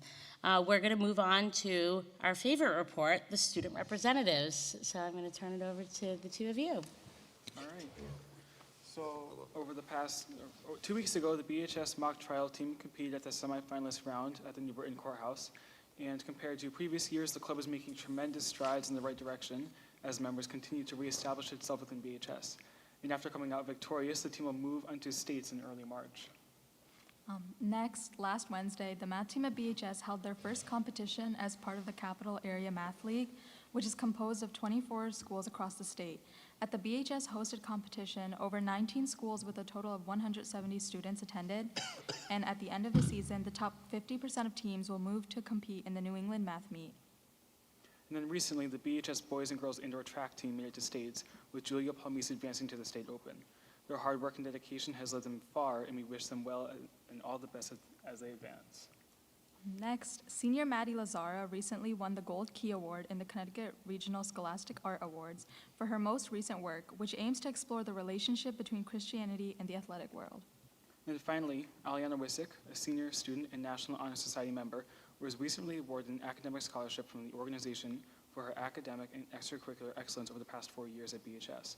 Part of her application was to write an essay regarding one of the 4 pillars of NHS, as well as a submission of her resume and academic material in the countrywide application. Thank you. Thank you. We don't have, does anyone have any questions for Ian and Anusha? All right. Committee reports. Peter, would you like to share out about the most recent F&O committee meeting? Yeah, the F&O committee met on Friday morning. We discussed a little bit about the budget, but also put together a summary to answer some of the questions we received from the Board of Finance. We compiled a summary and a letter that went out to all board members to answer those questions, and that was about it. Thank you. Jamie, would you like to share out about the curriculum committee? Sure, we met before this meeting this evening, and I think Lori and Kara will be discussing it in a little bit. We talked about student achievement and where we are as far as scores and whatnot, so we'll be talking about that in a little bit. Great. And Melissa, will you share out about the community engagement meeting since Tracy's not here? Yeah. So as Julia mentioned before, adding the reports of the board members, we just talked about the importance when given the opportunity for any board member to join any of the school activities. And then we looked into our ways of communicating, which primarily we have our Facebook page and using the Citizen when they print our articles. So we're just trying to look at the best practices to be able to get the information out that the board would like to share with the public. Great. There's no PreK report this evening, and I'm going to turn it over for correspondence to the board. Yes, I have one correspondence to the board. It's actually an award. Again, we won the honorable mention. It's the Bonnie B. Carney Award of Excellence in Educational Communication. That award was given for the BHS report, which is a career-connected learning. This is something that Nick Smith and the students produced. Just wanted to recognize them for it. We also received that email if you want to share it. You were on it too. This is from Lori Pasewicz, who is our 612 language arts supervisor here. Thank you for the beautiful orchid that just arrived to prepare to leave for my stepmother's services. Your thoughtfulness and sincere kindness are just one more reminder of why I consider myself so very blessed and proud member of the Berlin Public School family. Thank you also for understanding my absence from tonight's meeting. I know that Jeff Kronk will do an excellent job representing the great work in both English and social studies tonight. So thank you, Jeff, for wearing 2 hats. Pleasure to know how very much your kindness and gestures is appreciated. Lori Pasewicz. Thank you. All right. Any other correspondence to the board? No other correspondence this evening. All right. We can move on to audience to citizen. If you would like to approach the board, please come up to the microphone, state your name and address, and you will have 3 minutes to share with the board.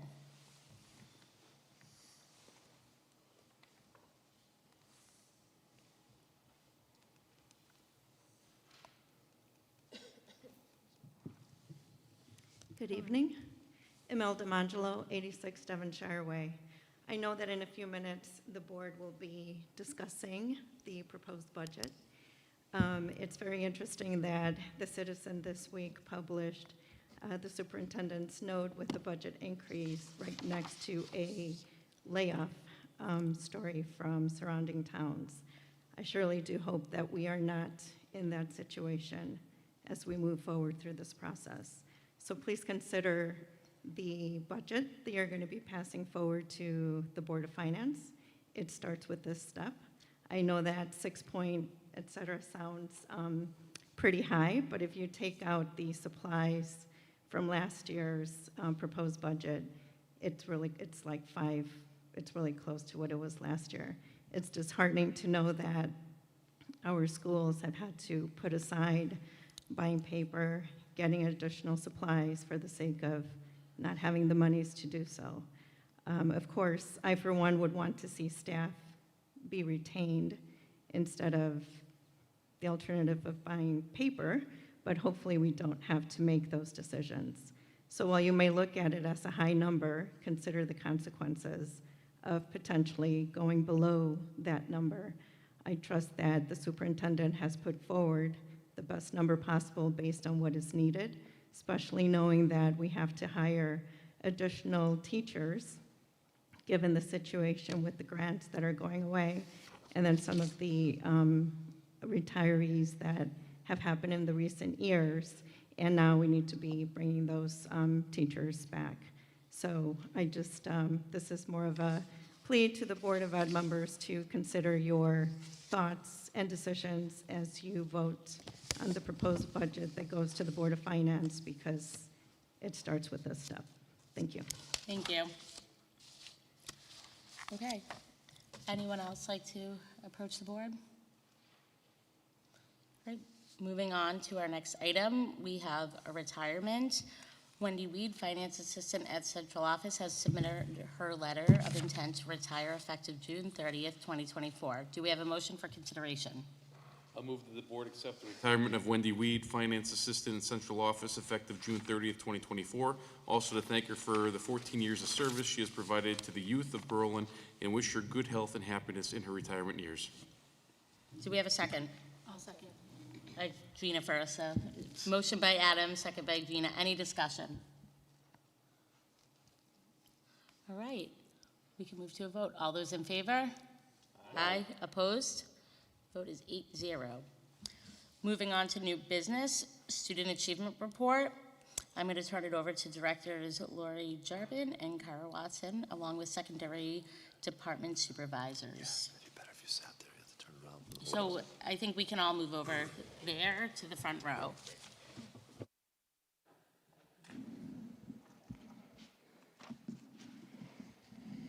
It's going to be even better this time. Doing the abbreviated version. I'm going to try. I'll do my best. Don't ask questions.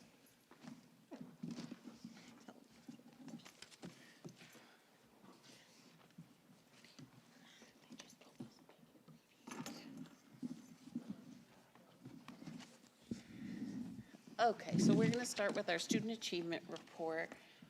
So this is for testing that was completed last year.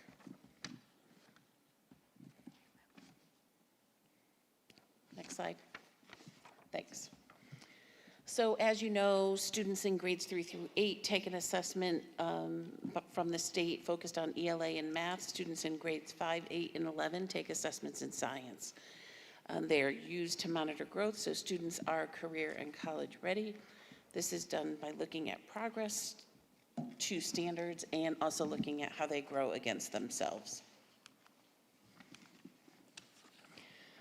So SBA is a test taken online. We receive achievement levels from the state, and they're leveled 1 through 4. We report this to families on an individual basis after the school year starts, and the data is used as one data point when looking to see what differentiation students might need in their coursework. So in addition to looking at actual scores and levels, 1, 2, 3, 4, we also look very closely at growth. That's one of the biggest things we're measuring and paying attention to in the district. That's something that came into place several years ago with Smarter Balanced. It was not originally part of the way they reported out. Some of you are very familiar with this because we talk about it every year. 2 things that we measure with growth are growth rate, which is actually just a yes or no. Did the student meet their target growth or not? And then we have the average percentage of target achieved, and students get credit even if they don't make the 100%. So they might make 40% of their growth or 75%. Here's just a very quick example. These are 4 students who, in blue, you can see their target was 60 points of growth. You can see that some of the students met their growth by getting 60 or 66 points, and therefore they were a yes, and they were at 100% or 110%, which is our max. And then we had some students who did not make the growth rate, so they were a no, but they did have a certain percentage that counted toward their growth report, the 70% and the 60%.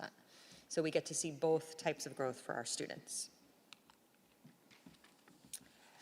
Looking at our statewide data trends, the blue is our 2019 data, the red is our 2022 data, and then the 2023 data is on here as well. We did not test in between, obviously with COVID. So the statewide data shows that student performance post-COVID is not quite up to where it was originally, but we are trending in the right direction across the state. So when we look at the English language arts, Mr. Benigni had already mentioned that we performed better than in past years on that, which as we're coming out of COVID, we would expect that to start happening. And you can see that we are looking to either meet or exceed expectations. And so a level 3 is a meeting expectation, a level 4 is exceeding expectation. And then we look at the last column that's highlighted in yellow, that we meet or exceed expectation. And this is just another way to look at the same data.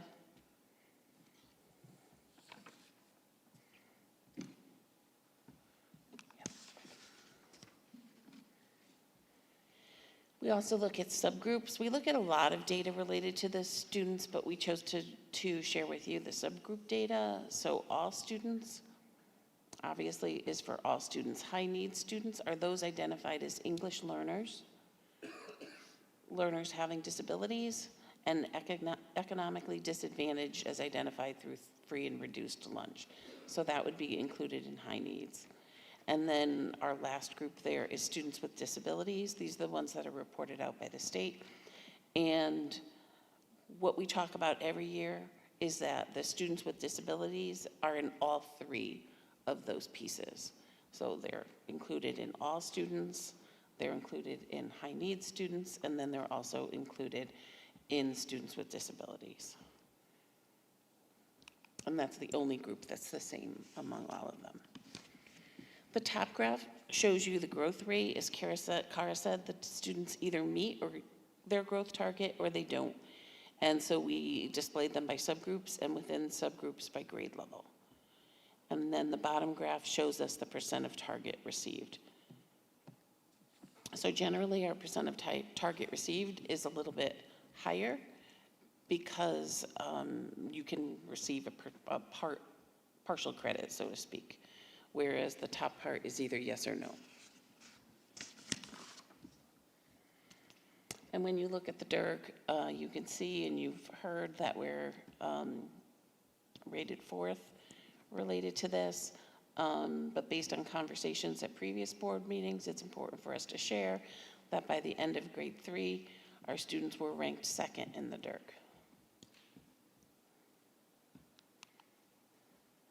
And switching over to math, very similarly to what Lori spoke about, I'll share a few slides here. If you look to the right with the column highlighted in yellow, those are our percentage of students at levels 3 and 4, so meeting and exceeding, and we continue to improve in math. I do want to point out 5th grade at the 59.3%. That is traditionally one of our lowest performing grades because of the application of the 3rd and 4th grade material and the amount of reading that's necessary on that test. But looking back at 8 years of data, that is actually one of our highest. We had only one other year where we were just slightly higher than that. Generally, we are in the 40s in terms of our 5th grade percents. So that was some nice growth across the board there. And again, this is just our breakdown by grade. Our blue is our exceeding. About 33% of our students were exceeding on average, and very close to that for our meeting. Subgroup performance, as Lori mentioned, all students, high needs, and then students with disabilities who count in all 3 categories. And very similarly in both areas, by the time we hit 8th grade, we do recognize that students with disabilities, the gap does get a little bit larger, and we are continuing to work with the special education department and McGee Middle School at the looking at structures and programming to support the students. Again, we have our growth information. The top is our growth rate, the yes and no, and then at the bottom, as you can see, we have students with their average percent, and that looks pretty nice there.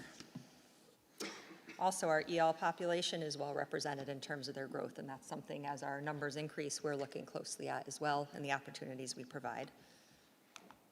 And again, as Brian shared earlier in the budget report, we are 4th in our DIRG for math as well. And as Lori said, 3rd grade was 1st or 2nd for ELA, second. And then for math, just of note as well, 6th grade was 1st in our DIRG, and 7th grade was 2nd in our DIRG. Ongoing work and next steps, just really quickly, we'll run through a few things happening for ELA and math at the elementary and middle schools. As always, we continue to provide a lot of professional development opportunities, both in district and things where we provide opportunities, bless you, for staff to go out. We do a lot of work with our literacy and math specialist in terms of coaching and tier 1 support, planning with teachers, and really trying to impact what's happening in the classroom. So there's a lot of work being done there. Some rollout of some new curriculum, which is also showing some nice growth. The units of instruction and expectations for literacy and math, we brought back our vertical teams. We do a lot of work with curriculum work, and definitely providing that deep dive.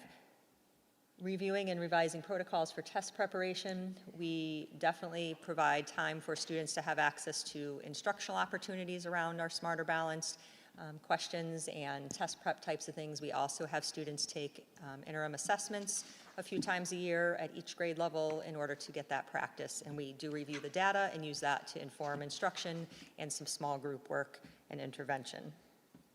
And then collaboration with, I'm sorry, that's Lori, strengthening the formative assessment data and providing targeted support and enrichment. Again, utilizing the data that we collect and working with teachers to plan and prepare lessons and small groups.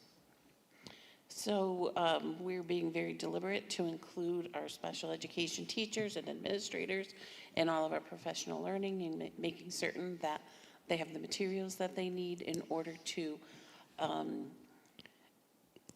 provide access to students receiving special education and making sure that it's on grade level instruction. Our data warehouse is continuing to be developed, and we have some wonderful information that teachers are able to use in order to make decisions on the fly. The Smarter Balance gives us, 1 day's worth of data. The data warehouse gives us data that happens throughout the year and makes more sense to use that to change instruction. and our MTSS, multi-tiered systems of success, was revised last year, and we use that to really make sure that we're meeting the needs of all of our students. And now Adam Leonard, sorry, we'll go on to NGSS. Thank you. Hi, everyone. My name's Adam Leonard, Secondary Science Department Supervisor. So the NGSS stands for Next Generation Science Standards, and that test is administered in grades 5, 8, and 11, as you have heard previously. This is a digital assessment. So essentially, the grade 5 is looking at the elementary grade band, while the grade 8 exam targets the 6 through 8, and then the 11th is the 9 through 11. So again, like the previous testing, the students are given or achieve a score of 1, 2, 3, or 4. 3 is goal, 4 is exceeding. The test itself addresses a few different things. It not only addresses the content, but it also addresses the science and engineering processes. So there's a bunch of those, and they assess those in quite a few different ways. The test usually happens sometime in April. We get sort of preliminary results from the state in May. Last year was the first year that turned around very quickly, and then reports are generated for families once the fall starts. As you saw with the previous test results, we have 3 years of test data. One note is that the NGSS assessment, the first time it was ever administered was in the 2018-19 school year, so it's a relatively new assessment. You can see where we performed on that in the blue columns that you can see at the grades 5, 8, and 11. And last year's in the green. So you can see we took a little bit of a dip there, kind of collectively just post-COVID times, and we're on our way back. The yellow cells that are highlighted here show our students that are at levels 3 and 4 who have met goal or exceeded goal. One thing to note is that the grade 11 band at 71.6 took a 12% increase, and what that resulted, going from the year to this year, was that the grade 11 was second in our DERG, as Superintendent Benigni shared earlier, during his report. So we're really proud of the work that we've done, especially at the high school level. In fact, if you look at this diagram, all the way over to the right where the grade 11 is, you notice that that red column is 5.8%. Those are students at level 1. And that took a significant reduction from previous years, which allowed for many students to move to the yellow, more students to move to the green, level 3, and then, of course, exceeding that expanded from 10% to 14.7%. So we've had a big shift going towards the higher levels, and you can see the other grade bands there as well. This is the overall DERG performance. That is an average of grades 5, 8, and 11. So it really encompasses all the grade levels, but as I mentioned before, the grade 11 is second in the DERG behind Stonington. This graphic that you see is similar to what we saw before, so we can see where all students perform. Those are the numbers that you just saw, which includes the students with high needs as well as the students with disabilities. And don't forget that the students with disabilities are also part of the high needs and the all students as well. As far as some of the ongoing work that we've been doing, we really took some time. A few years ago, I reformed the vertical team, which is a team of staff from grades at the secondary level from grades 6 through 12. And we were really able to create a quite amazing curriculum matrix. We were able to show all the standards where they happen at each grade level, and also tie in the interim assessments that go in with those and which units they would apply in. So this allowed us to administer those interim assessments, which are assessments generated by the state. And initially, there was very few interim assessments that were available. So we really started to use those quite well within our classes. Not all at once, but just kind of scattered throughout the courses, throughout the years, through grades 9 through 11, and that has really paid off well. We're doing this at McGee as well. So one of the things that the state is doing is releasing more interim assessments every 6 months, give or take. So we're taking a look at the new ones that were just released, and I will actually be presenting at the state level on how we use the interim assessments in Berlin. You can also see in that first section, I already spoke about the vertical team, but one of the other things we have that's really unique is a program called Gizmos. So Gizmos is an online application, so the NGSS test is online, and this really allows students to complete some data gathering, complete analysis. They can see how certain variables interact with each other, and they can really make sense of it. So it's a great way for us to incorporate that on the grade 6 through 12 level. The grade 7 team is being trained on that this year. As you heard in a previous board meeting, we did have a sequence change at the high school that will be taking place at the start of the next school year. So starting next year, all students will begin with chemistry in grade 9. This will provide them with a common content experience. And what we also had as part of our discussions is that would provide students more opportunities later on in their science high school career, as chemistry is often a prerequisite for some of those other courses. So that will be one change. Following that will, of course, be the next bullet, summer curriculum time. So we need some work to revise that curriculum to meet the needs of all those students, as well as integrate all of the new interim assessments and other things that are coming out. As far as the K-5 group, which I don't work with directly, but they do use a program called Mystery Science, which is similar to Gizmos, and that students can access that and interact with things and explore phenomenon. As far as the last section goes, I've talked a lot about the interim assessments, where we really work hard to make sure that our curriculum is aligned and up to date, and it's constantly being revised. One of the things that we're also very proud of on the 612 side of things is that we create our very own NGSS-like assessments within Schoology, which is our online learning program. And we're able to create various items that are very similar to the actual items on the NGSS assessment. So, for example, a lot of other disciplines don't have drop-down menu items where they have to show relationships between certain variables, or select all that apply, or reordering things. So it really gives us a lot of versatility with that. So we like Schoology. Let's keep that going. Thank you. And then the last thing that we're going to do is each year we get, on the centralized reporting system from the state, we get a breakdown of what's called the SEPs. Those are science and engineering practices. And that tells us from the previous year what are the areas that we need to really focus on, either content-wise or skills-wise. So then we integrate those within to our various grades or courses. Any questions? Okay, thank you. Jeff?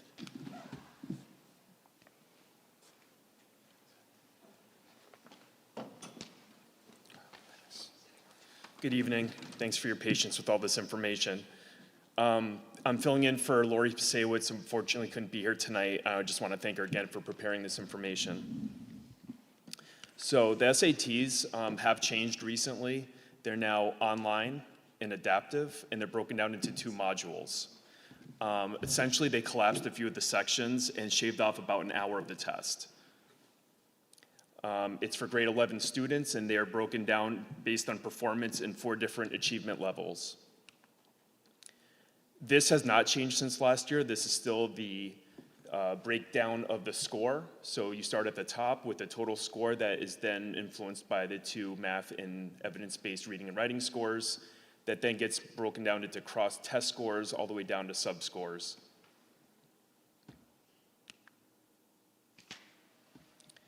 There's basically 54 questions that have to be answered in 64 minutes. And when you do the math, the students have essentially 74 seconds to answer the question. They took what was a very long passage with like maybe 12 to 15 multiple choice questions.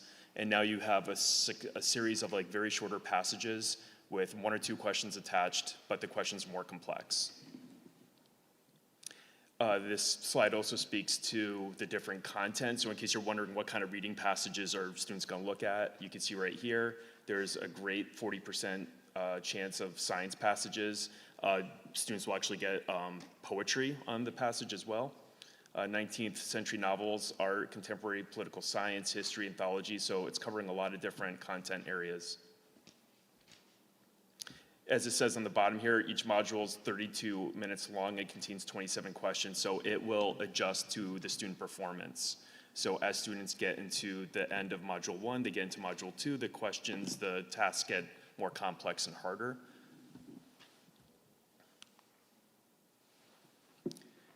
And again, this is just a breakdown of what it actually looks like. So 10% of the questions will come from literature, various pieces of literature. Around 50% are social science passages.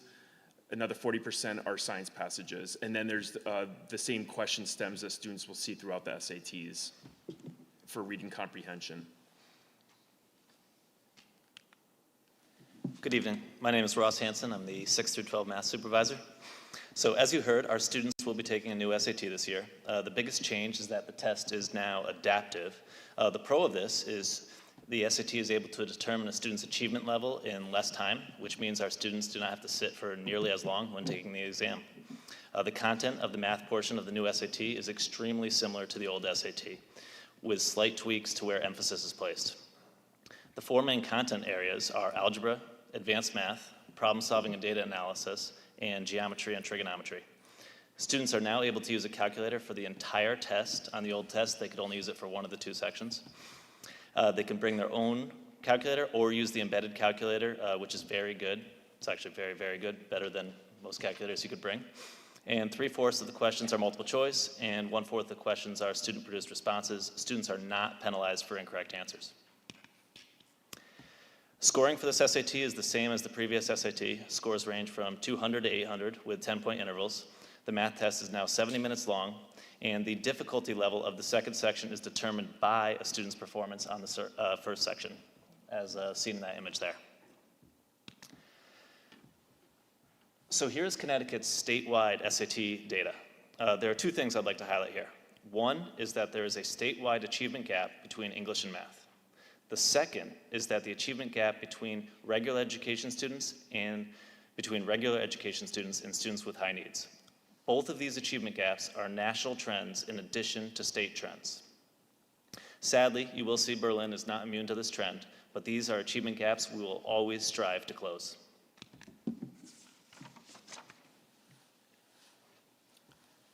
This slide right here is showing where our performance fell going from 2016 to 2023, broken down again by the different levels of performance. You'll see in the yellow highlighted area, 66% of students meeting that 3 to 4 area, as well as our overall score. I also want to point out too, similar theme to what we've heard before, you do see that dip around the pandemic years, but we are climbing back out of it. While we're not back to the numbers we were before, we are showing signs of progress. And just to reinforce what was said earlier too, with state comparison, this number breaks down compared to, again, from 2016 to 2023, how our district has done with the 3 to 4 performance level percentage to the state. And you can see the noticeable difference. For instance, 2023, the 66% for our district to the 52.4% at the state level. And again, this is a bar graph that will show that distribution of data based on those levels that were just identified. So again, that 48.1%, 17.5% representing that 66% I was just referring to. And then for the DIRG, we actually had the same number as Colchester, so we're number 7. I believe a year ago we were number 10, so we've made progress.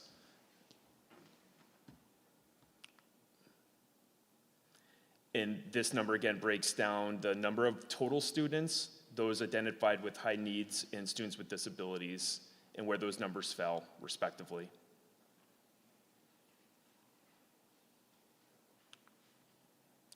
The next 2 slides I can try to wrap up as quickly as possible because there's a lot of overlap. So in conjunction with the English department, social studies as well is doing a lot of the same work. All teachers are working off of SLOs with IAGDs, so we're all targeting like the same skill sets and then trying to target what students the students we're working with and what skills they need to be successful for these sort of tasks on the SAT. There's daily practice sessions in both social studies and English. We meet in common planning times as teachers by grade level to talk about performance and what instructional practices and adjustments need to be made. We're using resources like Khan Academy and College Board that pull directly from the SAT test so they get the real life experiences. We're also timing the sessions, which is another critical piece, so they can perform the day of to meet that 74 second average.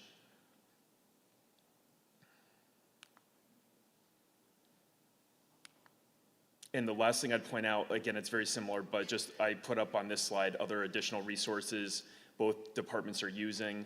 And I also want to point out that we received training from a consultant back in October from a guy who literally studies the SAT and how to like reverse engineer it for students to really talk strategy of how they do individually and what they could do like for next steps. And that's been enormously helpful for us to work with the students.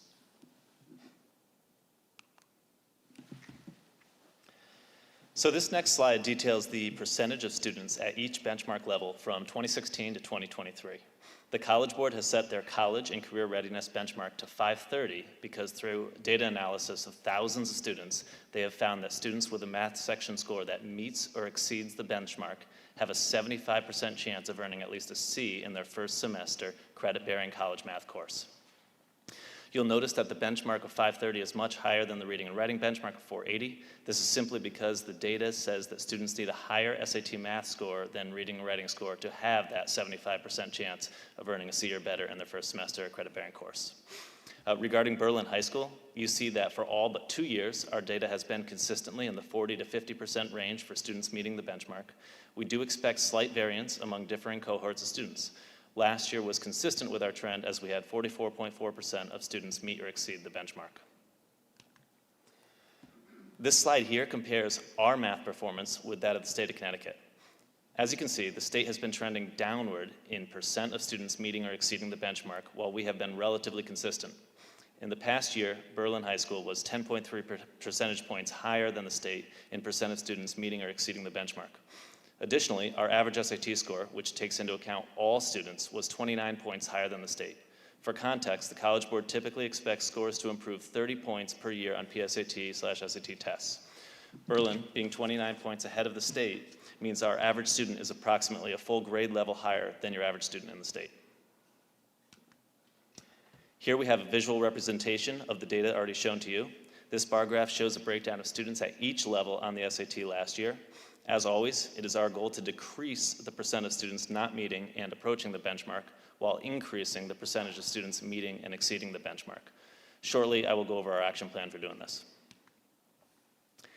Here we have a comparison of our student performance to that of other schools in our DIRG. DIRG stands for District Reference Groups. A DIRG is a comparison by the state of schools with students of similar socioeconomic status. Now, when comparing Berlin High School to its DIRG, you see that Berlin is 7th of 24 schools. This means our performance was higher than 71% of schools in the state with similar demographics to us. Here's a breakdown of all student performance compared with that of our high needs students and our students with disabilities. As you can see, there's a gap in performance. Our high needs students and students with disabilities are trailing behind our regular education students. This trend is consistent with the state and the nation. However, it is a gap that we are striving to close. Ongoing work and next steps. In order to ensure our students are prepared for the SAT, a daily SAT practice problem is given in all math classes. We like SAT problems because they often ask students to extend or apply their learning, which helps us develop critical thinking skills and college and career readiness. Additionally, all juniors are given a mock SAT after semester 1 ends. We want to ensure that our students are exposed to a test-like environment before it is time for the real thing, or as I would like to say, game day. After students take this mock SAT, students are immediately given their scores. We then ask them to work with their teachers and peers to redo the problems they answered incorrectly and to write in words their new learning. We believe that you do not truly understand something until you can explain it to someone else. For our freshmen and sophomores, we have broken down the 4 released digital SAT tests into mini SAT tests by course. We are now starting to give these tests in all courses leading up to junior year to provide students with content area specific SAT practice. Additionally, as a math department, we analyze student performance in areas of growth after each PSAT administration. Finally, students are provided with extra individualized practice through both Khan Academy and IXL. It is our belief that this ongoing work, our student achievement will improve even more. Thank you very much. Any questions? Thank you.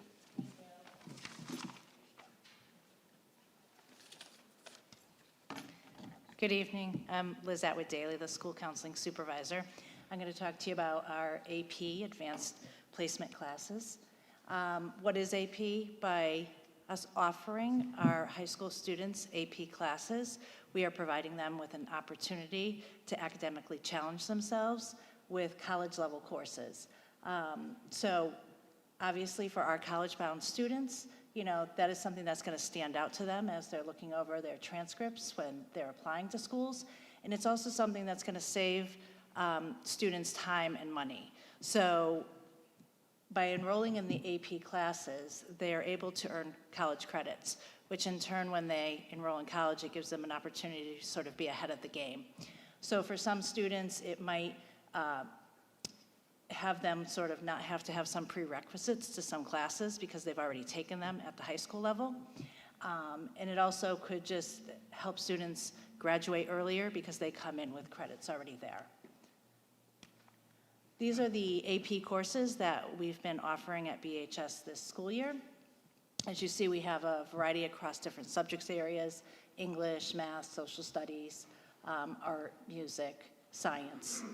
We are adding next year AP pre-calculus as well too.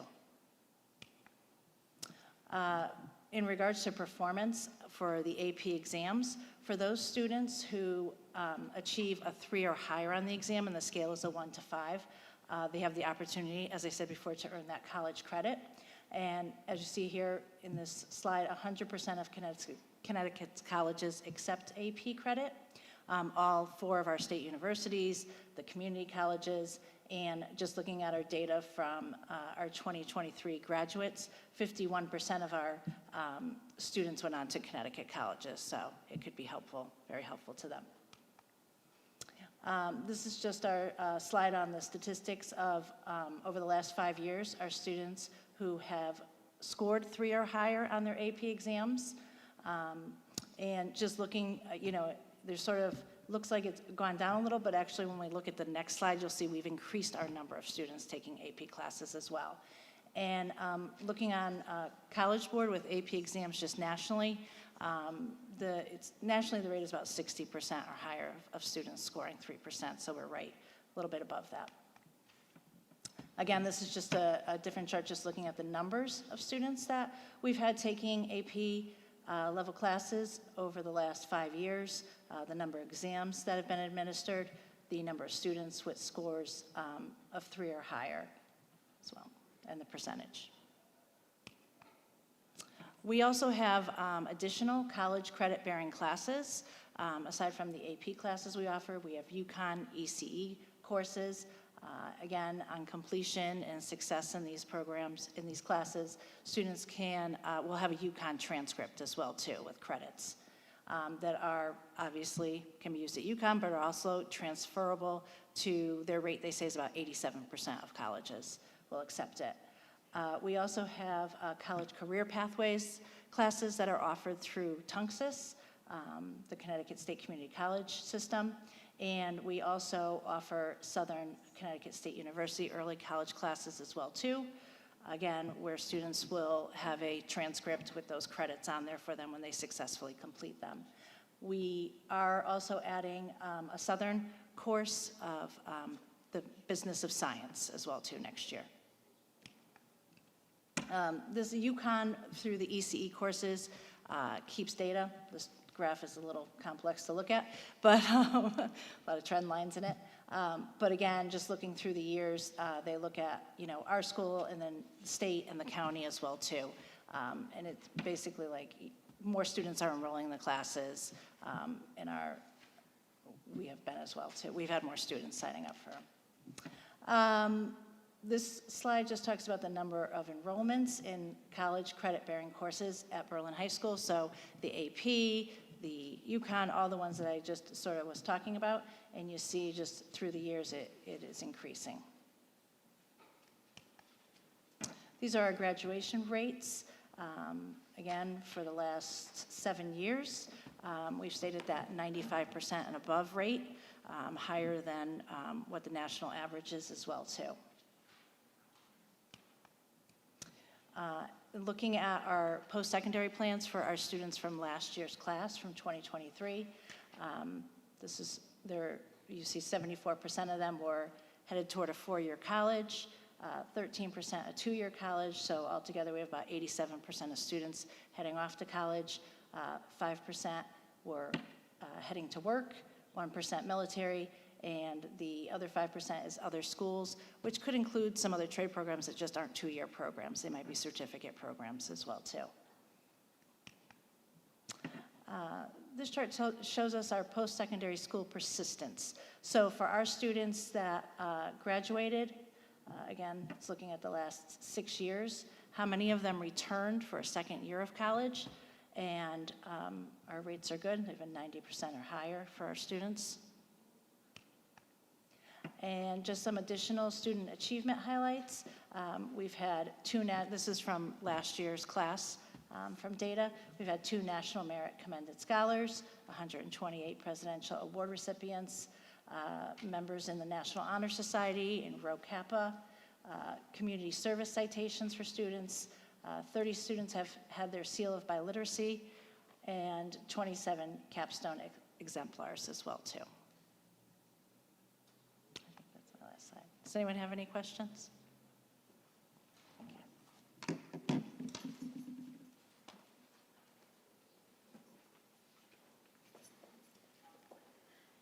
Anyone have anything for us?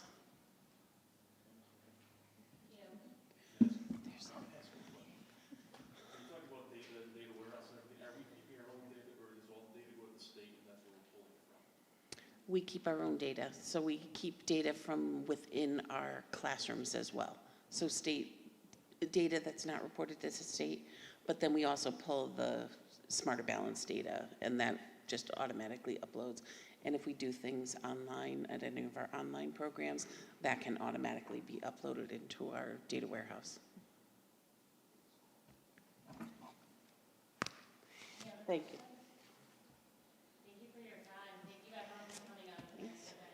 Third time's a charm putting it on the agenda. Finally did it.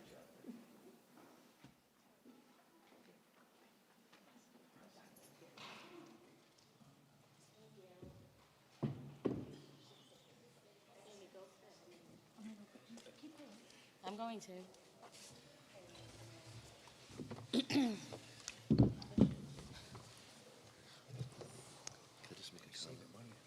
Yeah. All right, I'm going to turn it over to Superintendent Benigni to add some. If I could just make a comment. First, thank you all for being here this evening. 612 supervisors, thank you for the job that you're doing in your roles.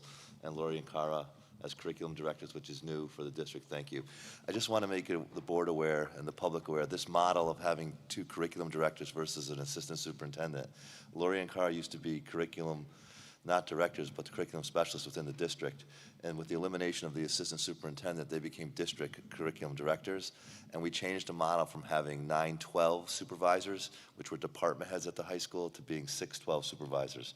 So you can see the work that within the curriculum and the work that's going on, as well as the achievement improving with this new model. So I just want to make the board aware of it, as well as the public. This is something new for the district in the last 2 years. So thank you. Thank you all.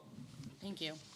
All right, moving on to our next item, open choice program participation for 2024-2025. Superintendent Benigni is going to report out on current numbers and present a recommendation to the board regarding the level of participation for next school year. Yes, at this time, I'm asking that we accept 15 new seats for the open choice program. 14 of those seats would be at the K level, and then 1 seat would be in the 10th grade level, and that 10th grade student would be only because it's a sibling. Typically, if we accept a K student and they have a sibling in a different grade level, then we would offer a seat. Those, as we said earlier this evening, the 14 students would be dispersed amongst the schools depending on class sizes, so that would not be adding additional teachers. It may be adding 1 or 2 students to a classroom, which is not asking to add additional staff, and would keep our numbers. We're asking 106 would be our elected. This year, we did not reach what we've asked for seats, so I'm not even sure that we'll be able to get receive the 14 students. Because we're offering the seats does not mean that those have been accepted at this time. All right, so before we open it up for discussion, do we have a motion for consideration? Participation in the open choice program for the 24-25 school year is presented. 14 kindergarten seats and 1 grade 10 seat. Do we have a second? Second. Motion by Peter, second by Adam. Any discussion on this? How many seats did we offer last year versus what came in? I want to think we offered 21 seats last year. Okay. And I don't think we were 8 shy, if I remember correctly. Okay. I can get that exact data, but the seats that we're offering typically are not being filled. And it's not just something unique to Berlin, it's unique to the choice program in general. The other piece is if a student no longer resides, the family doesn't reside in Hartford, they're no longer eligible for the choice program. So we've had students who've been here for years and then change their location, and they no longer can attend Berlin Public Schools. So that's another reason why our numbers have gone down, especially after the pandemic. Any other questions or discussion? Yeah. How many students are we allowed maximum to bring in?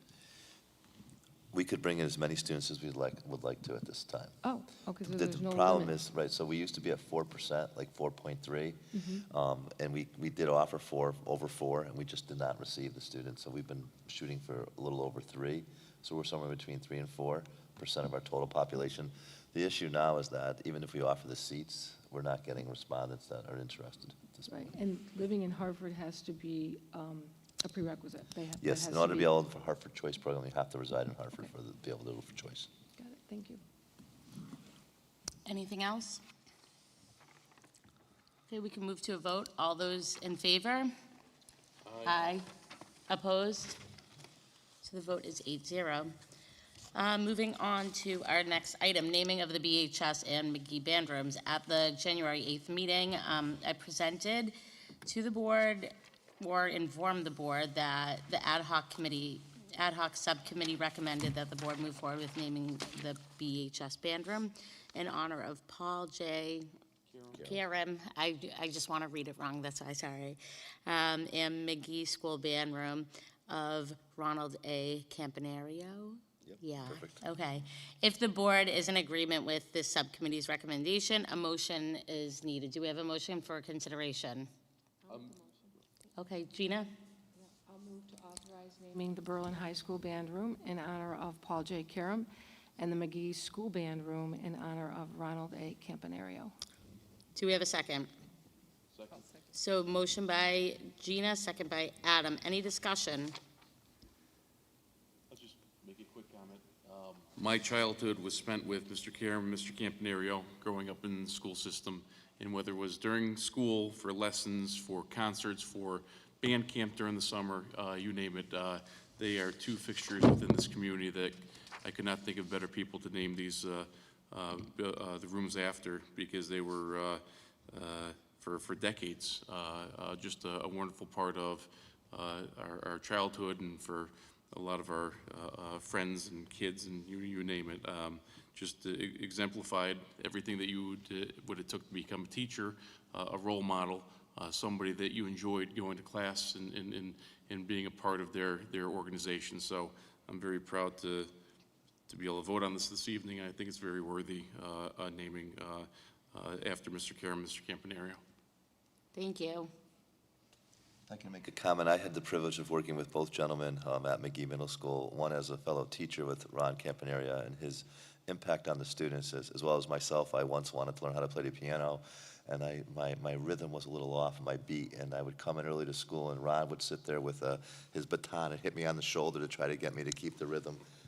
But just a magnificent person. And Paul Karam, when we were in need of a music teacher and couldn't find one for an intern music teacher, he came out of retirement and filled in at McGee for us. So just two very dedicated individuals to the Berlin community and the Berlin students. Anyone else? All right, we can move to a vote. All those in favor? Aye. Opposed? Vote is 8-0. All right, moving on to review and anticipated adoption of the proposed BOE budget for the 2024-2025 year. So we've reviewed and discussed the superintendent's proposed budget multiple times, and the F&O committee met on February 9th to further discuss the budget, and this evening we held a budget overview to present the superintendent's budget to the public and receive feedback. So the Board of Ed and the Board of Finance will hold a joint meeting on March 6th to discuss this adopted budget that we are going to determine this evening. Before we open it up for discussion, do we have a motion for consideration? 24-25 in the amount of $54,105,092. Do we have a second? I'll second.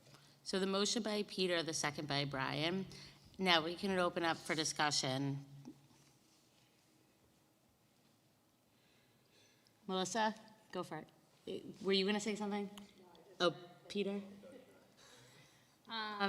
No, first of all, I want to thank again all the individuals that took part in answering all the questions, because, without having a finance background, just trying to understand all the ins and outs, and there's a lot of pieces involved. I think just going back to looking at these budgets for, the past couple of years, sitting on the board, I think the one thing that just keeps standing out to me is, which is on the slide, page 27, which happens to be, the funding for the history, and looking at what's been asked, what's been given, and that number separation always seems to jump out at me. So with everything looked and reviewed, I just think the number is on the high end for the request. I know that all the requests have a purpose in one way or another, and I know the superintendent and everyone else who contribute, understand and I believe, are working towards the goals. I think with the presentation that we just had right now, with where our students are, and we have seen achievement, which is fantastic, I don't think that always necessarily goes with a price tag in terms of amount. So that's just where I stand.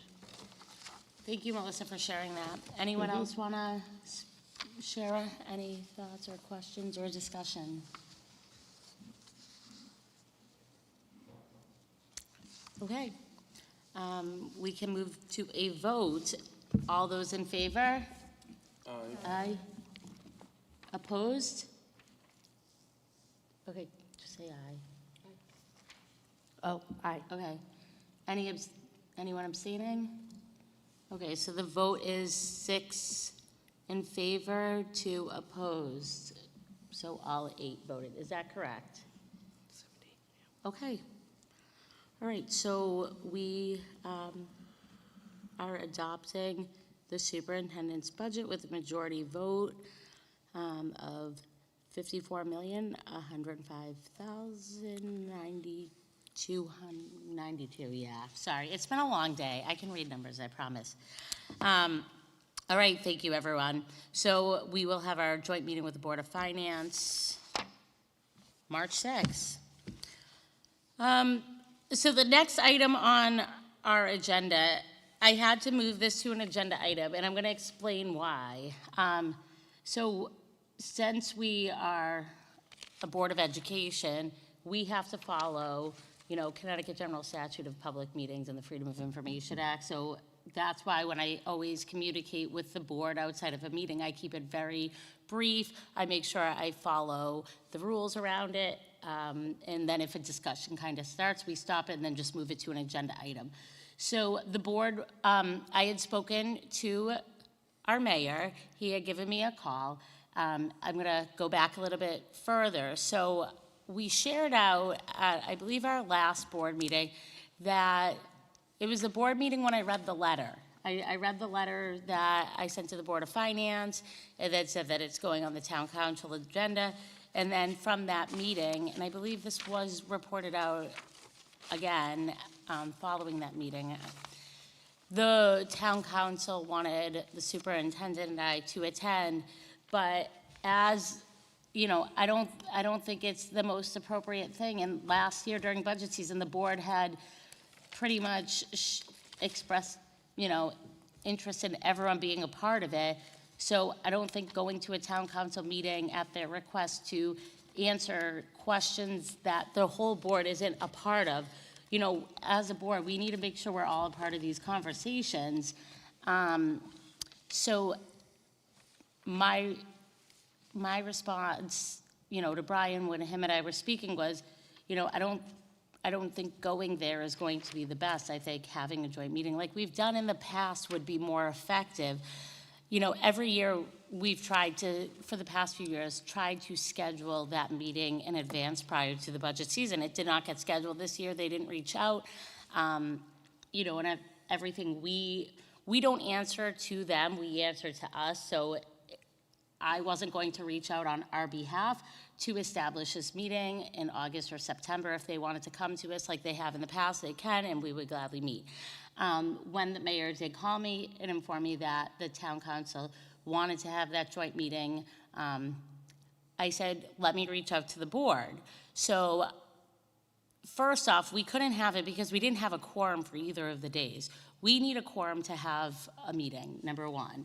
I sent out the Google form. I know the conversation, people started having questions, and then that's when I said we're moving this to the agenda to discuss it appropriately in the right forum and follow, the guidelines set in place for our public meeting.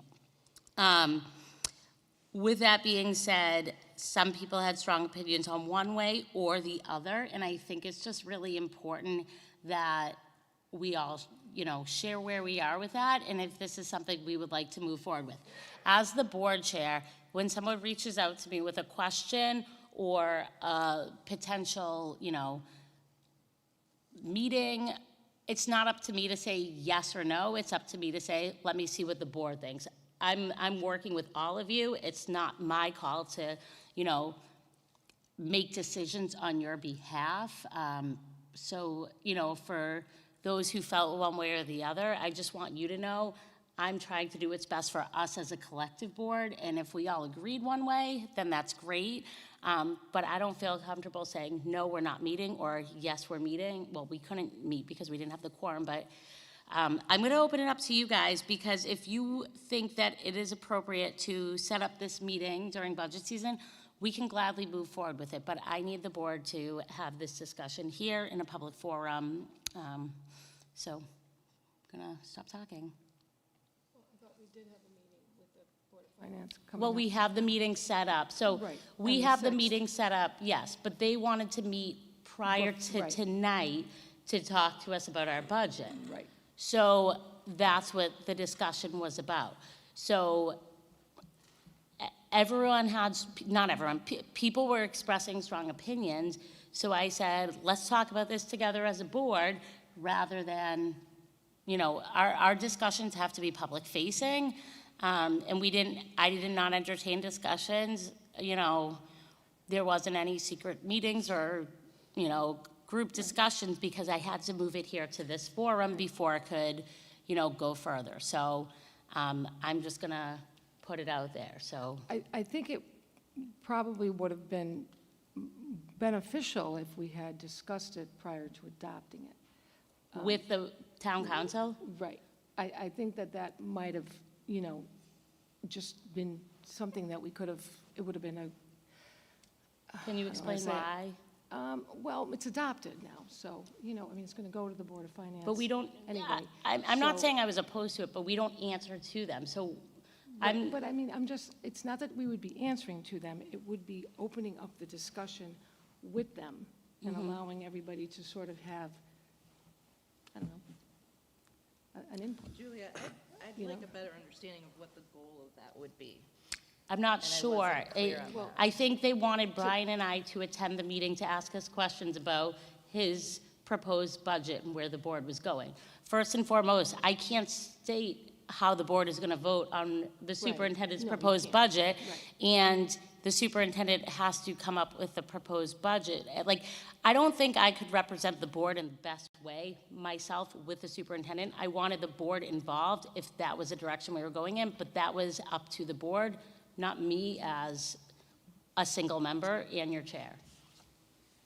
But you No, can, I agree with that. I think we needed to all be there. I'm not disputing that. I'm just saying that I think it would have allowed the, the mystery and the discord that sometimes occurs during this season, which would, I'm just, trying to create an alliance, so to speak, so that it can be an easier process. yeah. That's all. Anyone else want to share? Point, but that doesn't mean that they still can't meet with us, once we set the budget. I just don't think there's even a point to meeting with the council or the Board of Finance prior to having the superintendent budget set or having adopted it as a group. When we're setting the budget, as the board, our only focus is on the district itself, right? We don't have the authority, we're not tasked with computing the mill rate and assessing, what the costs are, in the town budget, et cetera. That's the duty and authority and obligation of the Board of Finance and the town council together. So what we do here tonight, we deliberate. Some members might feel the budget's too low, it's too high, it's just right, whatever. And then we set that and we focus on that, we move forward. If the town council, and by charter, we have to meet with the Board of Finance, right? After the budget's set. If the town council wants to join, that's absolutely fine. I just don't think there's any necessity or benefit or reason to meet before the budget's set. It's almost pointless. And the purpose of the meeting, I can't see a reason as to why we'd meet with them prior to the budget. It just doesn't make sense to me. I do want to add, I just want you all to know as board members, I do in fact respect your time, and I did feel bad putting this out to you with such short notice, because it was, within a 10-day period. So, not that anyone specifically came to me with that issue, but, I know we're volunteers, I know we work hard, I know budget season is tough. So, your time is valued and respected. Anyone else want to share, talk, state where they are with this? Do we know if the Board of Finance invited the town council to the March 6th meeting? When I called the mayor back and said that we didn't have a quorum, I said, that meeting is already set, why don't you come to that? And I think where we just left it was, I think that would work. He was disappointed that we couldn't get the board together and get a quorum before.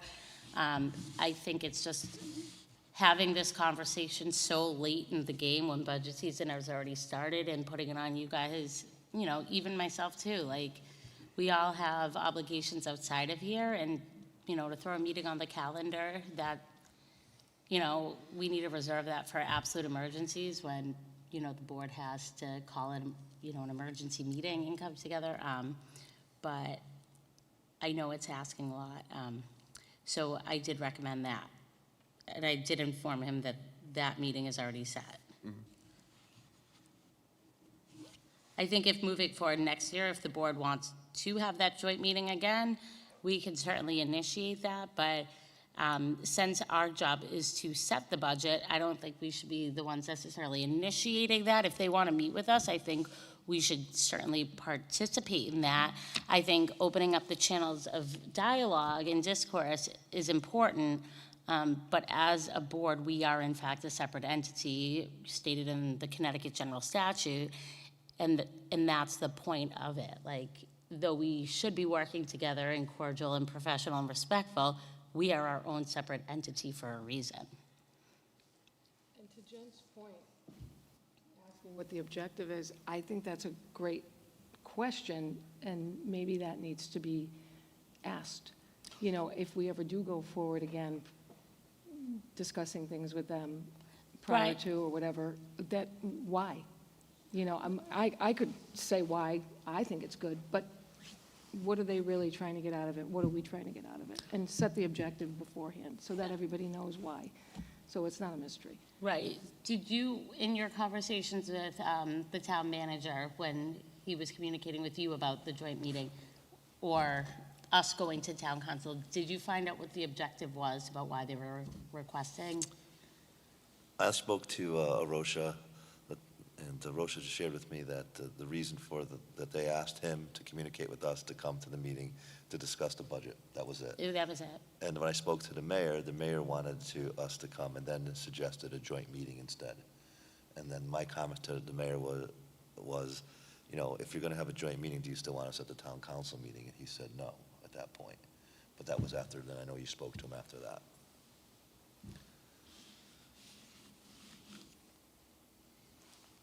Anything else? I just wanted us to have this conversation here at the table, make sure it was public facing and make sure we are, you know, basically that. Okay, so moving on to pre-K transportation. So we added this to the agenda. So on January 22nd, we received an email from a parent who has their child attending pre-K. We all received that email. On January 24th, I responded to the parent. I actually reached out and gave him a call, and we had about a 30-minute discussion, maybe 25. And basically, my position hasn't changed since we last discussed this. And however, I did say we do have a new board. We have 2 new members, so not that we always bring, you know, decisions back up, but I said I will put it on the agenda just to see if anyone has changed their position on the pre-K transportation. So just to recap, special education students who qualify for pre-K at Willard have the option of receiving transportation paid for by Berlin Public Schools. The peer model students who get accepted based on lottery, correct? Lottery. They do not receive special education services, and they do not receive the transportation. Transportation is not provided to them. They know that going into it, and, you know,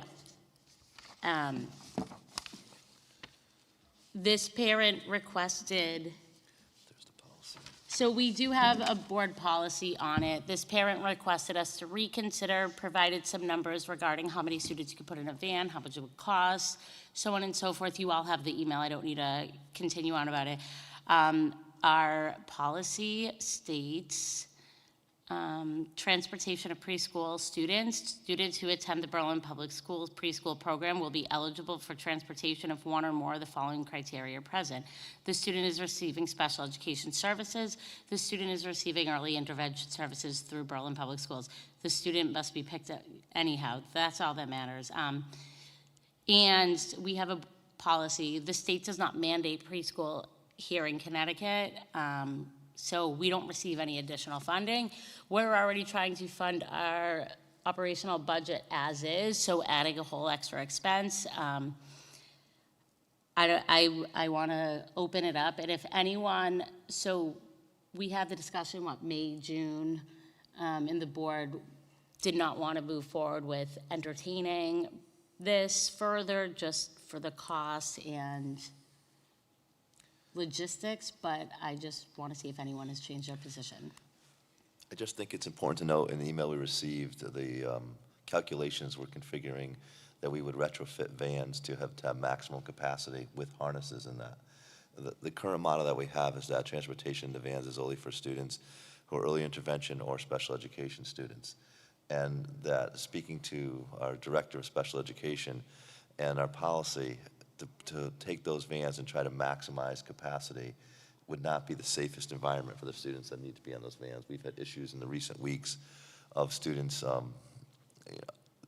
just happenings, I don't want to disclose, happenings with students where they needed the space to provide interventions for students, to remove them from the vans, to provide a safe environment for the students, where if you had other students on the van, that would not have taken place. And that's happened in probably the last month and a half, and I have 3 incidents documented of that. I think the other piece that, wasn't discussed is parents have to get in the van and put their kids in. So climbing into the back of the van to get your kid in and then climbing out and then bumping into all the other kids, I just don't know if it makes the most sense. But I don't know if you guys have anything you want to share, questions, thoughts, since we put it on the agenda.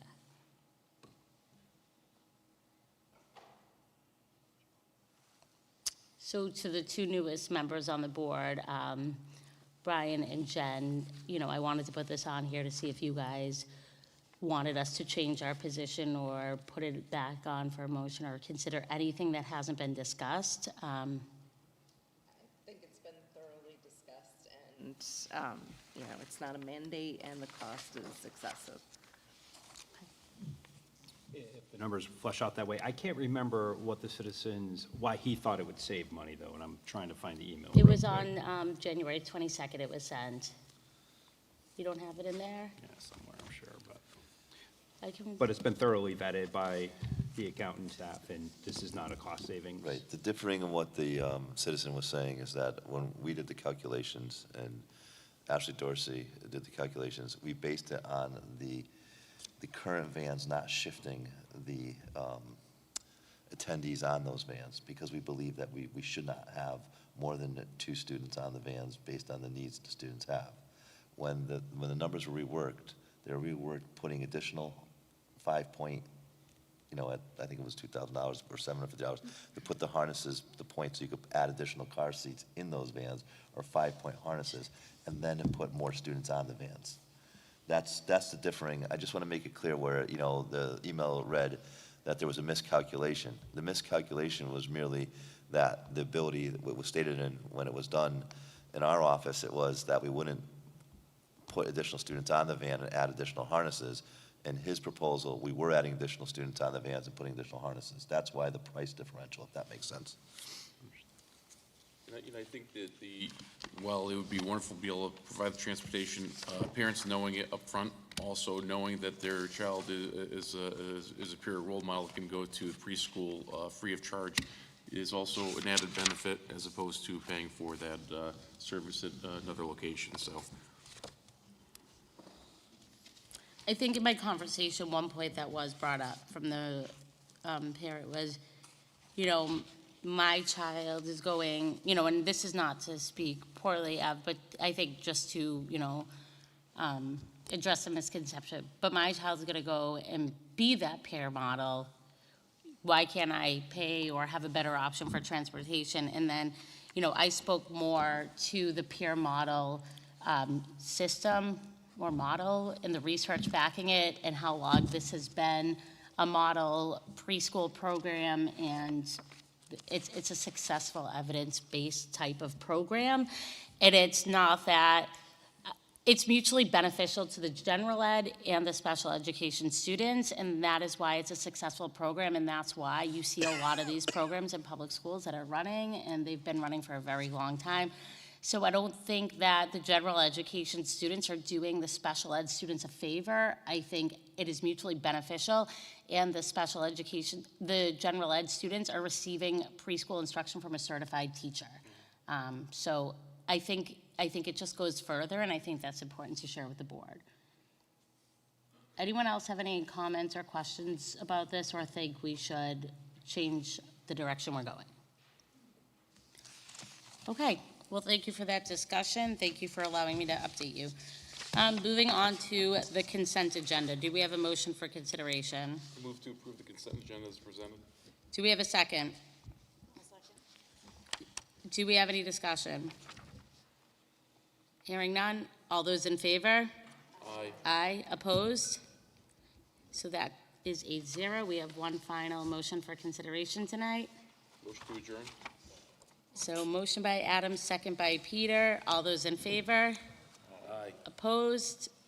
8-0. Thank you guys for a wonderful meeting. Thank you for your time tonight. And I'll see you guys, see everyone soon. Can I keep that? Yeah. Share with Lori. Yeah. Lori's gonna run it. Can I just take a picture?